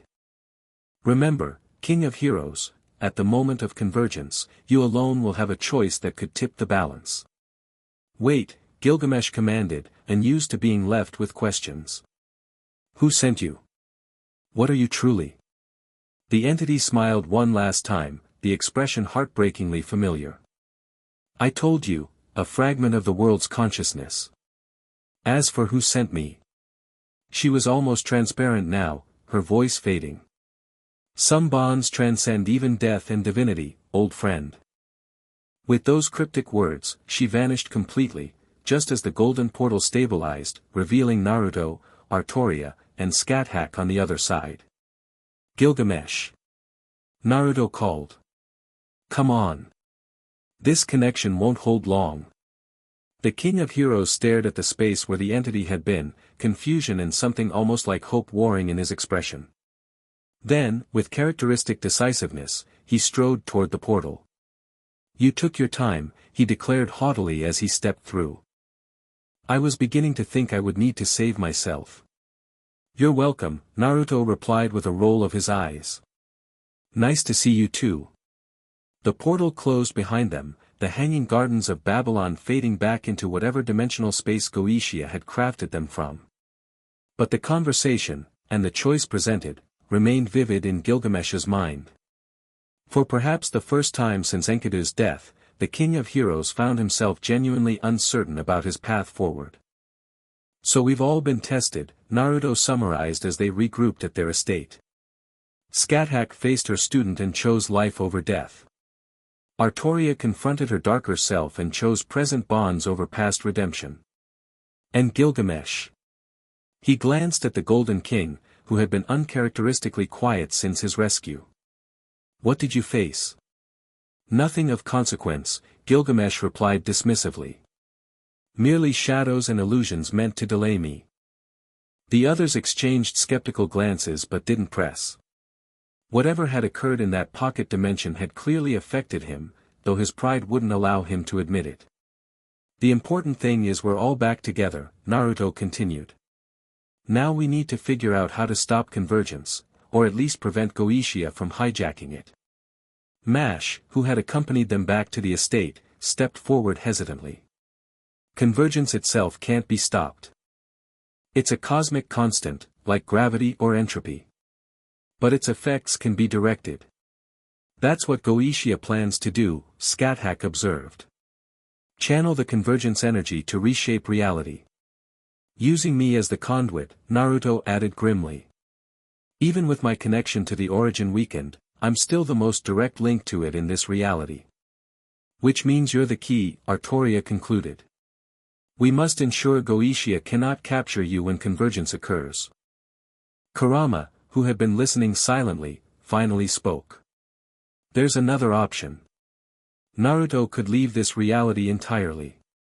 Return to our original dimension before convergence. The suggestion hung heavy in the air. It was the logical solution, remove the conduit, prevent the hijacking. Yet none of them, not even Naruto himself, seemed eager to embrace it. Running away isn't my style, Naruto said finally. Besides, Goetia would just follow me to the next reality. This ends here. Bold words, Gilgamesh commented, but lacking in strategic substance. How exactly do you propose to defeat an entity that exists across multiple realities simultaneously? By using convergence against him, Mash suggested. When all realities briefly touch, Goetia will be fully manifested in this dimension. Vulnerable, if only for moments. A direct confrontation, then, Artoria said, her tactical mind already assessing possibilities. We strike when he is most powerful but also most exposed. That's suicide, Kurama growled. Even all of us together couldn't match Goetia at full convergence power. Not in a conventional battle, no, Scáthach agreed. But if we could disrupt the channeling process itself. She turned to Naruto. Your connection to the origin may be weakened, but it still exists. Could you potentially direct the convergence energy away from Goetia's intended purpose? Naruto considered this, absently tracing patterns on the table as he thought. Maybe. It would be risky, convergence energy flowing through me without the full origin connection to buffer it. I'd essentially be trying to redirect a cosmic tsunami with a garden hose. You'd burn out completely, Kurama stated flatly. No coming back from that kind of overload. Unless. Mash began hesitantly, then stopped. Unless what? Naruto prompted. Unless you had help, she continued. Convergence affects all beings with multidimensional aspects. Each of you exists in various forms across realities. If you could somehow synchronize with your alternate selves during convergence, share the channeling burden. Dangerous, Scáthach cautioned. Connecting with alternate versions of oneself risks identity dissolution. But potentially viable, Artoria countered. We would essentially be drawing strength from all our possible selves. Gilgamesh, who had been unusually contemplative, suddenly spoke. My treasury contains artifacts from the Age of Gods that might facilitate such connections. The conceptual foundation already exists within the gate of Babylon. The others stared at him in surprise. It was perhaps the first time he had offered his treasury's resources without significant prompting. "What?" he demanded, noticing their expressions. "I have no desire to exist in Goetia's homogenized reality. If preventing that requires lending you mongrels a few trinkets, so be it." Naruto grinned. "Admit it, Gil. You're starting to like us." "I admit nothing," Gilgamesh replied haughtily. "And I told you never to abbreviate my name." The familiar bickering eased some of the tension in the room. Despite the cosmic threat looming over them, despite the impossible odds, a sense of resolve had begun to crystallize among the unlikely companions. "Okay," Naruto said, bringing them back to focus. "We have less than 72 hours until convergence. Mash, you know Goetia's plans better than any of us. Where will he manifest for the main event?" "Mount Enzu," she replied without hesitation. "Where the Greater Grail was buried. The magical resonance of that site, combined with the residual energy from your previous battle, makes it the perfect focal point." "Then that's where we make our stand," Naruto decided. "Gilgamesh, find whatever artifacts might help us connect with our alternate selves. Scáthach, you know boundary magic better than anyone, start working on a way to control the dimensional bleed during convergence. Artoria, coordinate with Kurama on defensive preparations, we'll need to protect Fuyuki from the side effects of whatever goes down." "And you?" Scáthach asked. Naruto's expression turned uncharacteristically serious. "I need to prepare myself to channel more power than I've handled since severing my origin connection. It's going to take some adjustments to my internal chakra network." "I'll help with that," Kurama offered. "We've done crazier things. And I can provide insight into how Goetia's channeling technique works," Mash added. "It might help you counter it more effectively." With their tasks assigned, the group dispersed to begin preparations. As Naruto headed toward the garden to meditate, Artoria fell into step beside him. "A moment, Naruto," she requested quietly. He paused, noting the concern in her green eyes. "What's up?" "This plan," she began carefully, "it places you at tremendous risk. If channeling the convergence energy is as dangerous as Kurama suggests." "Yeah," Naruto acknowledged. "It's pretty much a one-way ticket. But hey, I've died before." He tried for levity, but the joke fell flat even to his own ears. Artoria wasn't deterred by his attempt at humor. "Why did you not consider Kurama's suggestion? Leaving this reality before convergence would ensure your safety." Naruto sighed, running a hand through his spiky blonde hair. "Remember when we first met, and I told you I had been drifting without purpose for centuries?" He waited for her nod before continuing. "That wasn't just talk. After living so long, seeing so much, I started to disconnect. Not just from places but from people, from caring about outcomes." "And now?" she prompted gently. A genuine smile spread across his features. "Now I've found people worth sticking around for. Worth fighting for. That changes everything." Artoria studied him for a long moment, something unreadable in her expression. "We have known each other mere months, Naruto Uzumaki. Yet I find myself unable to imagine returning to a world without your irritating optimism and reckless courage." Naruto laughed. "Pretty sure that's the nicest thing you've ever said to me, even with the irritating part thrown in." "Do not become accustomed to it," she replied, though the corners of her mouth twitched upward. "I merely wish to ensure you understand that your sacrifice, should it come to that, would not go unmourned." The simple sincerity of her words touched something in Naruto that had been dormant for longer than he cared to admit. "Thank you, Artoria. That means a lot." She inclined her head slightly, then turned to leave, her duty to express her thoughts apparently fulfilled. "Artoria," Naruto called after her, causing her to pause. "For what it's worth, I think the fact that you still care so much about doing the right thing, even after everything you've been through, that makes you the greatest king I've ever met. And I've met quite a few. Surprise flickered across her features before settling into something warmer. Until convergence, then, origin sage. Until convergence, he agreed. As Artoria walked away, Naruto felt Kurama's presence in his mind.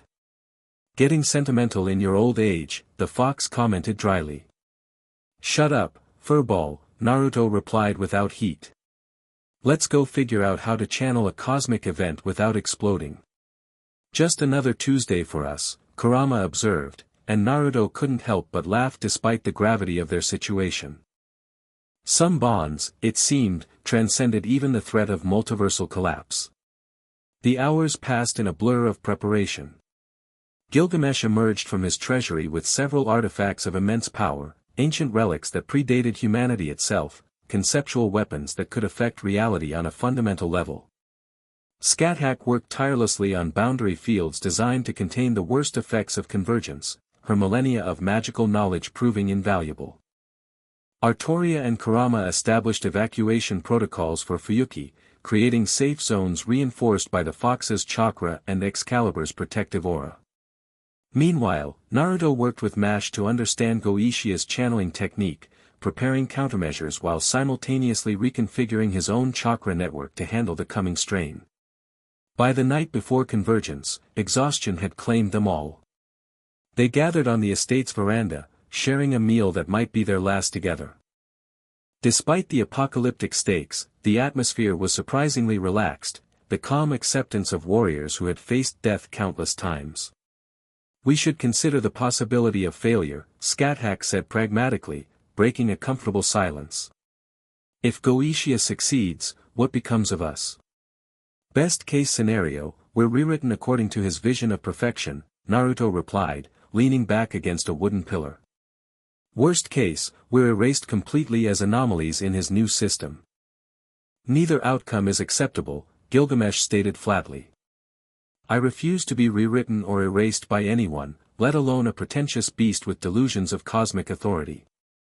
For once, we're in complete agreement, Artoria said, raising her cup in a mock toast that Gilgamesh surprisingly returned. Mash, who had been quiet throughout the meal, finally spoke.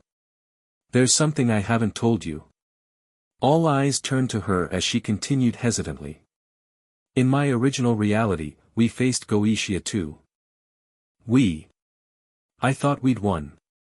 But in the final moment, he revealed his true form, not the beast you've encountered, but something beyond that. The King of Time, Naruto murmured, remembering fragments of cosmic knowledge from his origin connection. His ultimate manifestation. Mash nodded. Yes. When he fully manifests during convergence, his power will dwarf anything you've seen from him so far. And he'll have contingencies for every strategy we've discussed. Then we'll need to surprise him, Kurama growled. Do something he can't predict. Easier said than done when dealing with an entity that sees across timelines, Scáthach pointed out. Naruto had been uncharacteristically quiet, staring into his cup with unusual intensity. What if? He began slowly, what if we don't try to stop convergence at all? Explain, Gilgamesh demanded, crimson eyes narrowing. Goishia expects us to fight against convergence, to try preventing him from channeling it, Naruto continued, his idea taking shape as he spoke. But what if instead, we accelerate it? Push it beyond his ability to control? Purposely destabilize a cosmic event? Scáthach looked skeptical but intrigued. That's either brilliant or suicidal. Probably both, Naruto admitted with a half-smile. But think about it, Goishia's entire plan depends on carefully managed convergence, on controlling the flow of dimensional energy through specific channels. If we overload those channels, we create chaos he can't control, Artoria finished, understanding dawning. Force him to react to us rather than executing his carefully laid plans. Exactly, Naruto nodded. It's risky as hell, but it's also the last thing he'd expect from us. He thinks we'll play defense, try to shield this reality and protect the status quo. Instead, we go on the offensive, push convergence to its breaking point. The artifacts I've gathered could potentially serve such a purpose, Gilgamesh mused. Redirected from stabilizing our identities to amplifying the convergence effect instead. And my boundary magic could be inverted, Scáthach added, warming to the idea. Rather than containing dimensional bleed, encourage it in controlled locations. It's extremely dangerous, Mash cautioned. You'd be unleashing forces beyond anyone's control. The collateral damage would be. We can minimize civilian casualties with proper preparation, Artoria insisted. Kurama and I have already established evacuation protocols. Kurama growled his agreement. Better some collateral damage than total reality erasure. Then it's decided, Naruto said, looking around the circle at his companions. Tomorrow, instead of trying to stop convergence, we hijack it ourselves. Turn Goishia's weapon against him. A fittingly bold strategy from the origin sage, Gilgamesh commented, actual approval in his voice. Attempting to control a cosmic force rather than merely surviving it. Perhaps you retain more of your former glory than I thought. Coming from you, Gil, that's practically a love confession, Naruto joked, earning a scowl from the Golden King that lacked its usual heat. As their planning continued into the night, a strange atmosphere settled over the group, not resignation or even determination, but something almost like anticipation. They were 5 legendary beings who had lived far beyond normal lifespans, who had seen civilizations rise and fall, who had faced gods and demons and cosmic forces. And tomorrow, they would challenge the very fabric of reality itself. Convergence Day dawned with unnatural beauty. The sky above Fuyuki shifted through impossible colors, aurora-like patterns dancing across the firmament in broad daylight. Birds fell silent, animals hid, and humans felt an instinctive unease that sent many fleeing the city despite having no rational explanation for their fear. Atop Mount Enzu, where the Greater Grail had once rested, reality had already begun to thin. Ghostly images of alternate versions of the mountain flickered in and out of existence, some barren, some forested, some hosting massive futuristic structures that had never existed in this timeline. It's starting, Mash observed as their group arrived at the site. Sooner than expected. Goishia must be accelerating the process.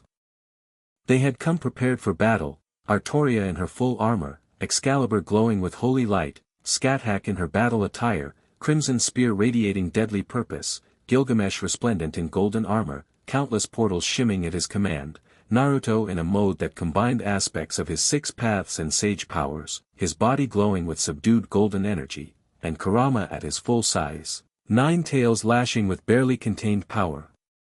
Where is he? Artoria asked, scanning the increasingly unstable landscape. Goishia should be here to direct the convergence. Oh, I am here, came a voice from everywhere and nowhere. I have always been here, once and future king. Waiting for this moment across countless timelines. The air before them rippled, and Goishia manifested, no longer in humanoid form but as something far more alien. His body appeared as a shifting collection of golden geometric patterns arranged in a vaguely anthropomorphic shape, crowned with massive horns. Within the patterns, countless eyes opened and closed, each viewing different realities simultaneously. Behold my true form, Goishia announced, his voice resonating on multiple frequencies. The King of Time, Master of all possibilities. I see your desperate plan, Origin Sage. Attempting to overload convergence rather than contain it. Bold, but ultimately futile. Naruto stepped forward, his expression resolute. Nothing's futile until we've tried it, Hornhead. And I've beaten worse odds than this. Have you? Goishia seemed genuinely curious.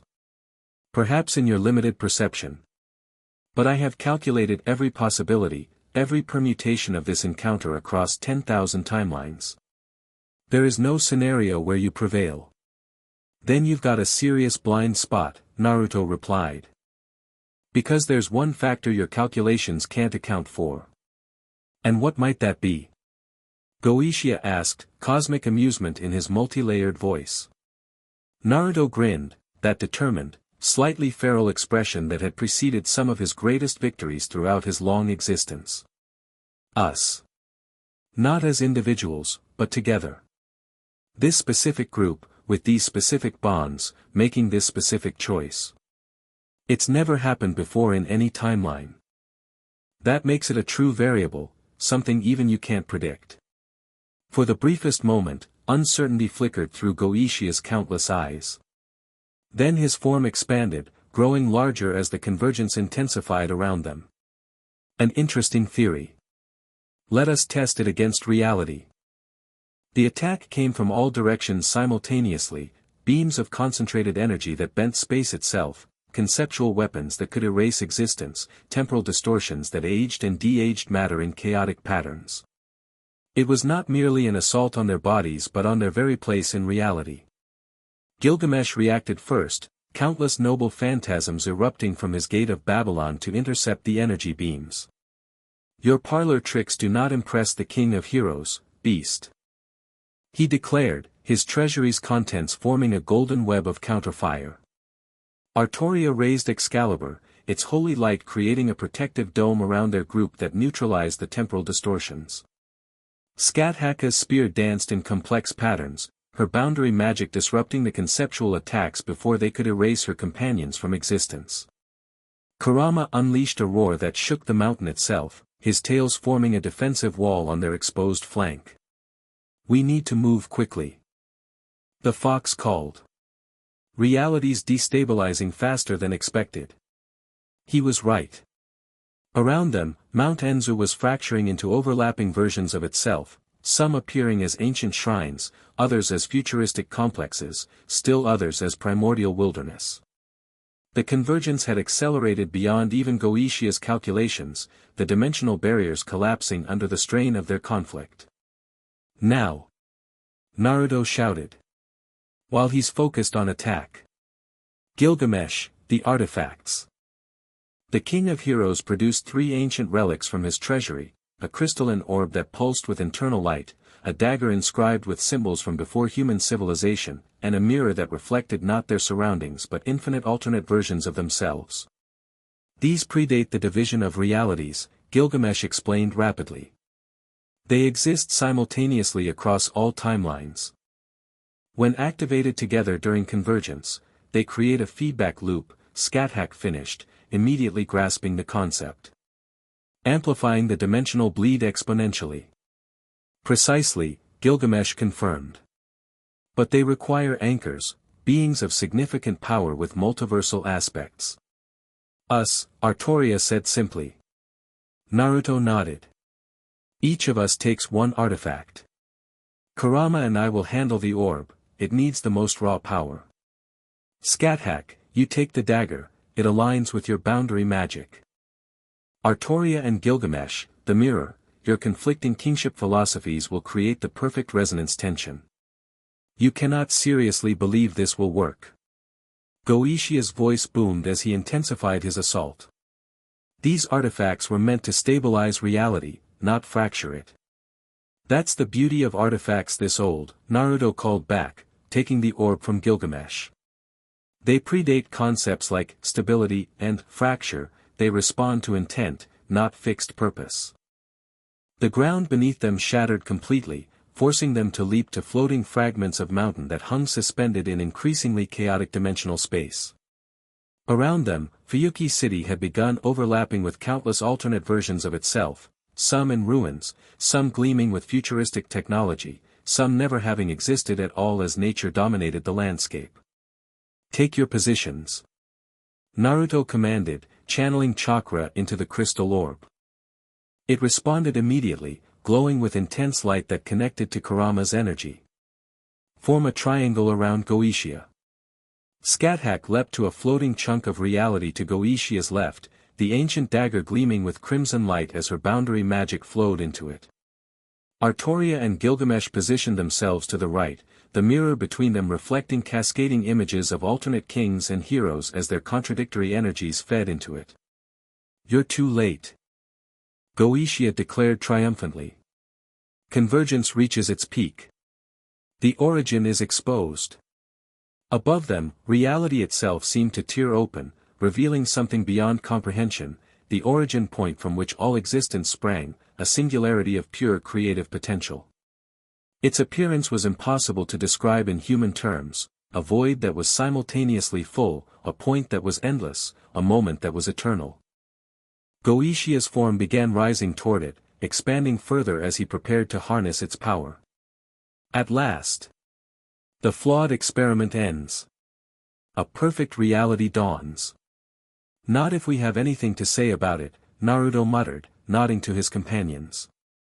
Now, as one, they activated their artifacts. The crystal orb in Naruto and Kurama's possession erupted with blinding light, sending a beam directly into the exposed origin.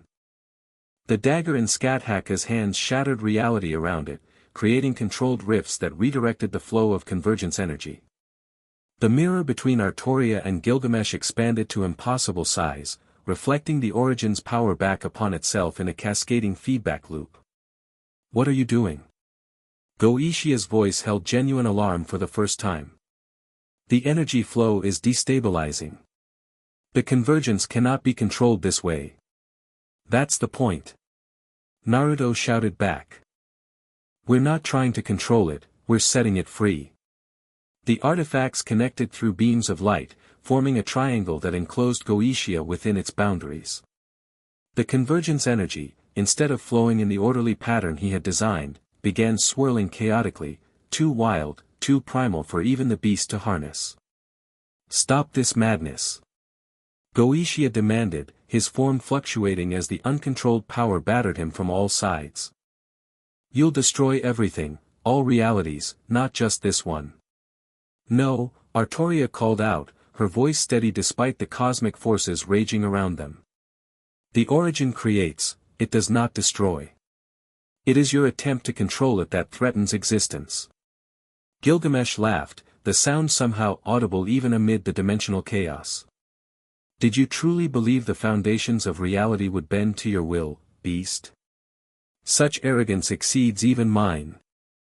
The artifacts pulsed brighter as convergence reached its absolute peak. For one impossible moment, all realities existed simultaneously in the space around Mount Enzu, infinite variations of history playing out in overlapping transparency. Every choice ever made, every path ever taken, every possibility ever considered manifested briefly before blurring into cosmic static. It's working. Mash called from the relative safety of a boundary field Scáthach had created for her. Goetia is losing control of the channeling process. Indeed, the beast's magnificent form had begun to fragment, unable to maintain cohesion against the raw, undirected power of convergence. You fools, he raged. Without proper channeling, the origin energy will seek the path of least resistance. Which is exactly what we're counting on, Naruto replied, his expression hardening with resolve. Guys! Second phase, now. At his signal, his companions redirected their artifacts, the triangle of energy now focusing not on Goetia but on Naruto himself. The crystal orb in his hands pulsed in sync with his heartbeat, growing brighter as it connected directly to the weakened but still present link between Naruto and the origin. What are you doing? Kurama demanded, suddenly realizing his partner's true intention. What I have to, Naruto replied calmly. I'm the conduit, remember. The path of least resistance. Understanding dawned on his companions' faces, horror mixed with reluctant admiration. Naruto intended to channel the full force of convergence through himself, using his natural connection to the origin to guide the process toward renewal rather than destruction. Naruto, no. Artoria called out. The power will obliterate you completely. There will be nothing left, not even your soul. Probably, he acknowledged with a strained smile as energy began flowing into him, his body glowing increasingly bright. But it beats the alternative. Idiot! Gilgamesh shouted, genuine emotion breaking through his usual arrogance. We did not preserve you from Goetia's clutches only to watch you sacrifice yourself. Not sacrifice, Naruto corrected, wincing as more power flooded his system. Strategic reallocation of resources. This isn't a joke. Scáthach's voice carried uncharacteristic urgency. We can find another way. No time, Naruto replied, his form beginning to lose definition as the origin energy suffused him completely. Don't worry, I've died before. It's not so bad. Dying is easy, Kurama growled, moving closer despite the dangerous energies. It's those of us left behind who suffer, kid. Something like regret flashed across Naruto's increasingly luminous features. I know. I'm sorry for that part. His gaze moved between his companions, Artoria's controlled anguish, Scáthach's fierce denial, Gilgamesh's uncharacteristic concern, Kurama's familiar exasperation. For what it's worth, these last few months have been the best I've had in centuries. Thank you for that. The convergence reached its ultimate crescendo, reality completely unmoored around them. Goichia, sensing Naruto's plan, made one desperate lunge toward him, only to be intercepted by Gilgamesh, who manifested EA for the first time in their acquaintance. Your battle is with me now, beast, the king of heroes declared. Let us see whose vision of the world prevails. As Gilgamesh engaged Goichia directly, Naruto's transformation accelerated. His physical form dissolved entirely, replaced by a humanoid shape composed purely of golden light. The crystal orb merged with this light being, becoming a core of blinding brilliance at its center. It's happening, Mash whispered in awe. He's becoming one with the origin again. Not again, Scáthach corrected, understanding dawning. For the first time completely. Before, he was connected to it. Now, he's merging with it. The light being that had been Naruto expanded, growing to encompass the entire dimensional fracture zone around Mount Enzu. Within this golden space, reality began stabilizing, not returning to its previous state but settling into a new configuration, one where the barriers between dimensions remained intact but more permeable, more fluid. What's happening? Artoria asked, watching as the chaotic overlap of realities gradually resolved into a coherent, singular world again. He's guiding convergence, Kurama explained, his voice rough with emotion. Using his connection to the origin to direct the renewal process naturally, rather than forcing a specific outcome like Goichia planned. Within the golden space, Goichia and Gilgamesh continued their titanic battle, the beast's cosmic power against the king's primordial weapon. But with each passing moment, Goichia's form grew less substantial as the convergence he had hoped to harness slipped beyond his control. This changes nothing. The beast declared, though his multi-layered voice had grown uncertain. Reality will still be reborn. The flawed experiment still ends. Yes, came Naruto's voice from everywhere at once, no longer individual but collective, as though he spoke with the voices of all his alternate selves across infinite realities. But not according to your design, Goichia. Life, existence, reality, they're meant to be messy and imperfect. That's where their beauty comes from. The golden light contracted suddenly, condensing around Goichia himself. The beast struggled against this containment, his form shifting rapidly between manifestations as he sought escape. What are you doing to me? He demanded. Giving you what you wanted, Naruto's omnipresent voice replied with gentle irony. A perfect existence, just on a much smaller scale than you planned. The light compressed further, forcing Goichia's essence into an increasingly confined space. You cannot destroy me. I am fundamental to reality itself. Not destroying, Naruto corrected. Transforming. Every villain I've ever faced thought destruction was the only path to renewal. I'm showing you a different way. In a final, blinding flash, the golden light collapsed completely around Goichia, and where the cosmic beast had been, a small, crystalline seat hung suspended in the air. Within it, infinitesimal patterns shifted and flowed, containing Goichia's essence in a perpetual cycle of creation and dissolution. A universe in miniature, Scáthach observed with astonishment. You've given him his perfect reality, contained within itself, harming no others. The golden light that had been Naruto dimmed gradually, reality solidifying around them as convergence completed its natural cycle. Mount Enzu reformed beneath their feet, the dimensional fractures healing as the barriers between realities strengthened once more. But of Naruto himself, there was no sign, only the fading golden light and the crystalline seed that had once been Goetia. Kurama approached the spot where his partner had last stood, sniffing the air with fading hope. "He's gone," the fox confirmed, his voice uncharacteristically subdued. "Completely. Not even a trace of his chakra remains." Silence fell over the group as the implications sank in. Naruto Uzumaki, the origin sage, had sacrificed his individual existence to guide convergence safely to its conclusion, saving not just their reality but countless others from Goetia's grand design. "He knew," Artoria said quietly. "He planned this from the beginning. That's why he insisted on facing convergence rather than fleeing." "Typical," Kurama growled, though grief underlay his gruff tone. "Always choosing the option that costs him the most personally." "A king's choice," Gilgamesh remarked, his usual arrogance tempered by genuine respect. "Sacrificing himself for his subjects. I would not have believed him capable of such nobility." Scáthach approached the crystalline seed that contained Goetia, studying it with ancient eyes. "What do we do with this?" "Keep it safe," Mash suggested. "It's both prison and paradise for him now. A fitting end for one who sought to remake all reality in his image." As they stood contemplating the strange conclusion to their battle, the air before them shimmered slightly. A small, nearly imperceptible tear opened, not a destructive rift but a gentle parting of reality's veil. Through it stepped a figure they all recognized despite his changed appearance.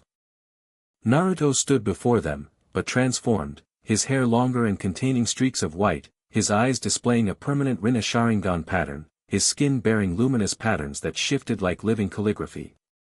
He looked simultaneously older and younger, more powerful yet more at peace. "Hey guys," he said with his familiar grin, though his voice carried harmonics that hadn't been there before. "Miss me?" "Naruto." Kurama bounded forward, shrinking to a more manageable size before head-butting his partner with enough force to make him stagger. "You idiot. We thought you were obliterated." "Almost was," Naruto admitted, scratching the back of his head in a gesture so familiar it made the contrast with his transformed appearance even more striking. "Turns out merging with the origin changes a person." "Who knew?" "You knew exactly what would happen," Scáthach accused, though relief softened her tone. "You anticipated this outcome." Naruto's expression turned sheepish. "I had a hunch. When I connected with all my alternate selves during convergence, I realized there was a way to guide the process without being consumed by it, by becoming part of it instead, then individualizing again afterward." "So what exactly?" Artoria asked, studying his transformed appearance with undisguised wonder. "Still me," Naruto assured them. "Just, more connected than before. My consciousness exists partially outside conventional reality now. I can perceive the multiverse differently, travel between dimensions more easily." "You've become a true god," Gilgamesh observed, his crimson eyes narrowed. "Beyond even what you were as the origin sage." "Maybe by definition," Naruto acknowledged. "But I don't feel like a god. I feel like Naruto Uzumaki who just went through something really weird and came out the other side with some new perspectives." He looked around at the restored landscape. "And a deeper appreciation for what we have right here." A tension none of them had recognized eased at his words. Whatever he had become, the essential Naruto, the irreverent, compassionate core of him, remained intact. "So what now, O Divine One?" Kurama asked sarcastically. "Going to remake the universe in your image after all?" Naruto laughed, the sound still refreshingly normal despite the otherworldly harmonics that accompanied it. "Nah. I was thinking more along the lines of ramen and a nap. Cosmic transformation really takes it out of you." "Some things never change," Artoria said, a smile breaking through her usual reserve. "And some things do," Scáthach countered, her crimson eyes studying Naruto with new intensity. "You're not bound by the same limitations anymore. You could go anywhere, do anything. True, Naruto acknowledged. But right now, there's nowhere I'd rather be than here. His gaze moved between his companions, the unlikely allies who had become something more. Unless you guys are kicking me out now that I'm all glowy and weird. The King of Heroes does not kick out his chosen companions, Gilgamesh declared imperiously. Even if they insist on transcending to godhood without proper permission. I'll take that as a, you can stay, Naruto translated with a grin. As they gathered the crystalline seed containing Goetia and prepared to return to their estate, a strange peace settled over the group. They had faced cosmic forces beyond comprehension, had risked everything to preserve a reality that many of them had once viewed with detachment or even disdain. In the process, they had forged connections that transcended their extraordinary natures, bonds that had ultimately saved not just themselves but existence itself. You know, Naruto said as they descended Mount Enzu toward Fuyuki City below, for a bunch of legendary beings with serious commitment issues, we make a pretty good team. Do not push your luck, Origin Sage, Gilgamesh warned, though without real heat. I still find most of you barely tolerable. He means he loves us but can't express it properly, Naruto stage whispered to Artoria, who failed to completely suppress a smile. I can hear you, fool, Gilgamesh growled. I know, Naruto replied cheerfully. That was the point. As their familiar bickering resumed, Scáthach found herself walking beside Kurama, who had shrunk to a more convenient size for the journey. Will he be different now? She asked quietly. Truly. The nine-tailed fox considered the question seriously before answering. Yes and no. His power, his perspective, those have changed fundamentally. But the core of who he is? Kurama watched as Naruto gestured animatedly ahead of them, clearly recounting some aspect of his transformation to an attentive Artoria and a pretending not to listen Gilgamesh. That survived intact. It always does. Good, Scáthach said simply. I find I've grown accustomed to him as he is. Kurama eyed her knowingly. Just accustomed. The Queen of Shadows didn't dignify that with a response, but something in her expression, a softness that would have been unrecognizable just months ago, spoke volumes. Behind them, Mash followed quietly, a small smile playing on her lips. Her reality had been lost to Goetia's ambition, but here, in this saved timeline with these extraordinary beings, she had found something unexpected, hope for a new beginning. Above them, the sky had returned to normal, blue and clear, with no sign of the cosmic convergence that had nearly unmade reality.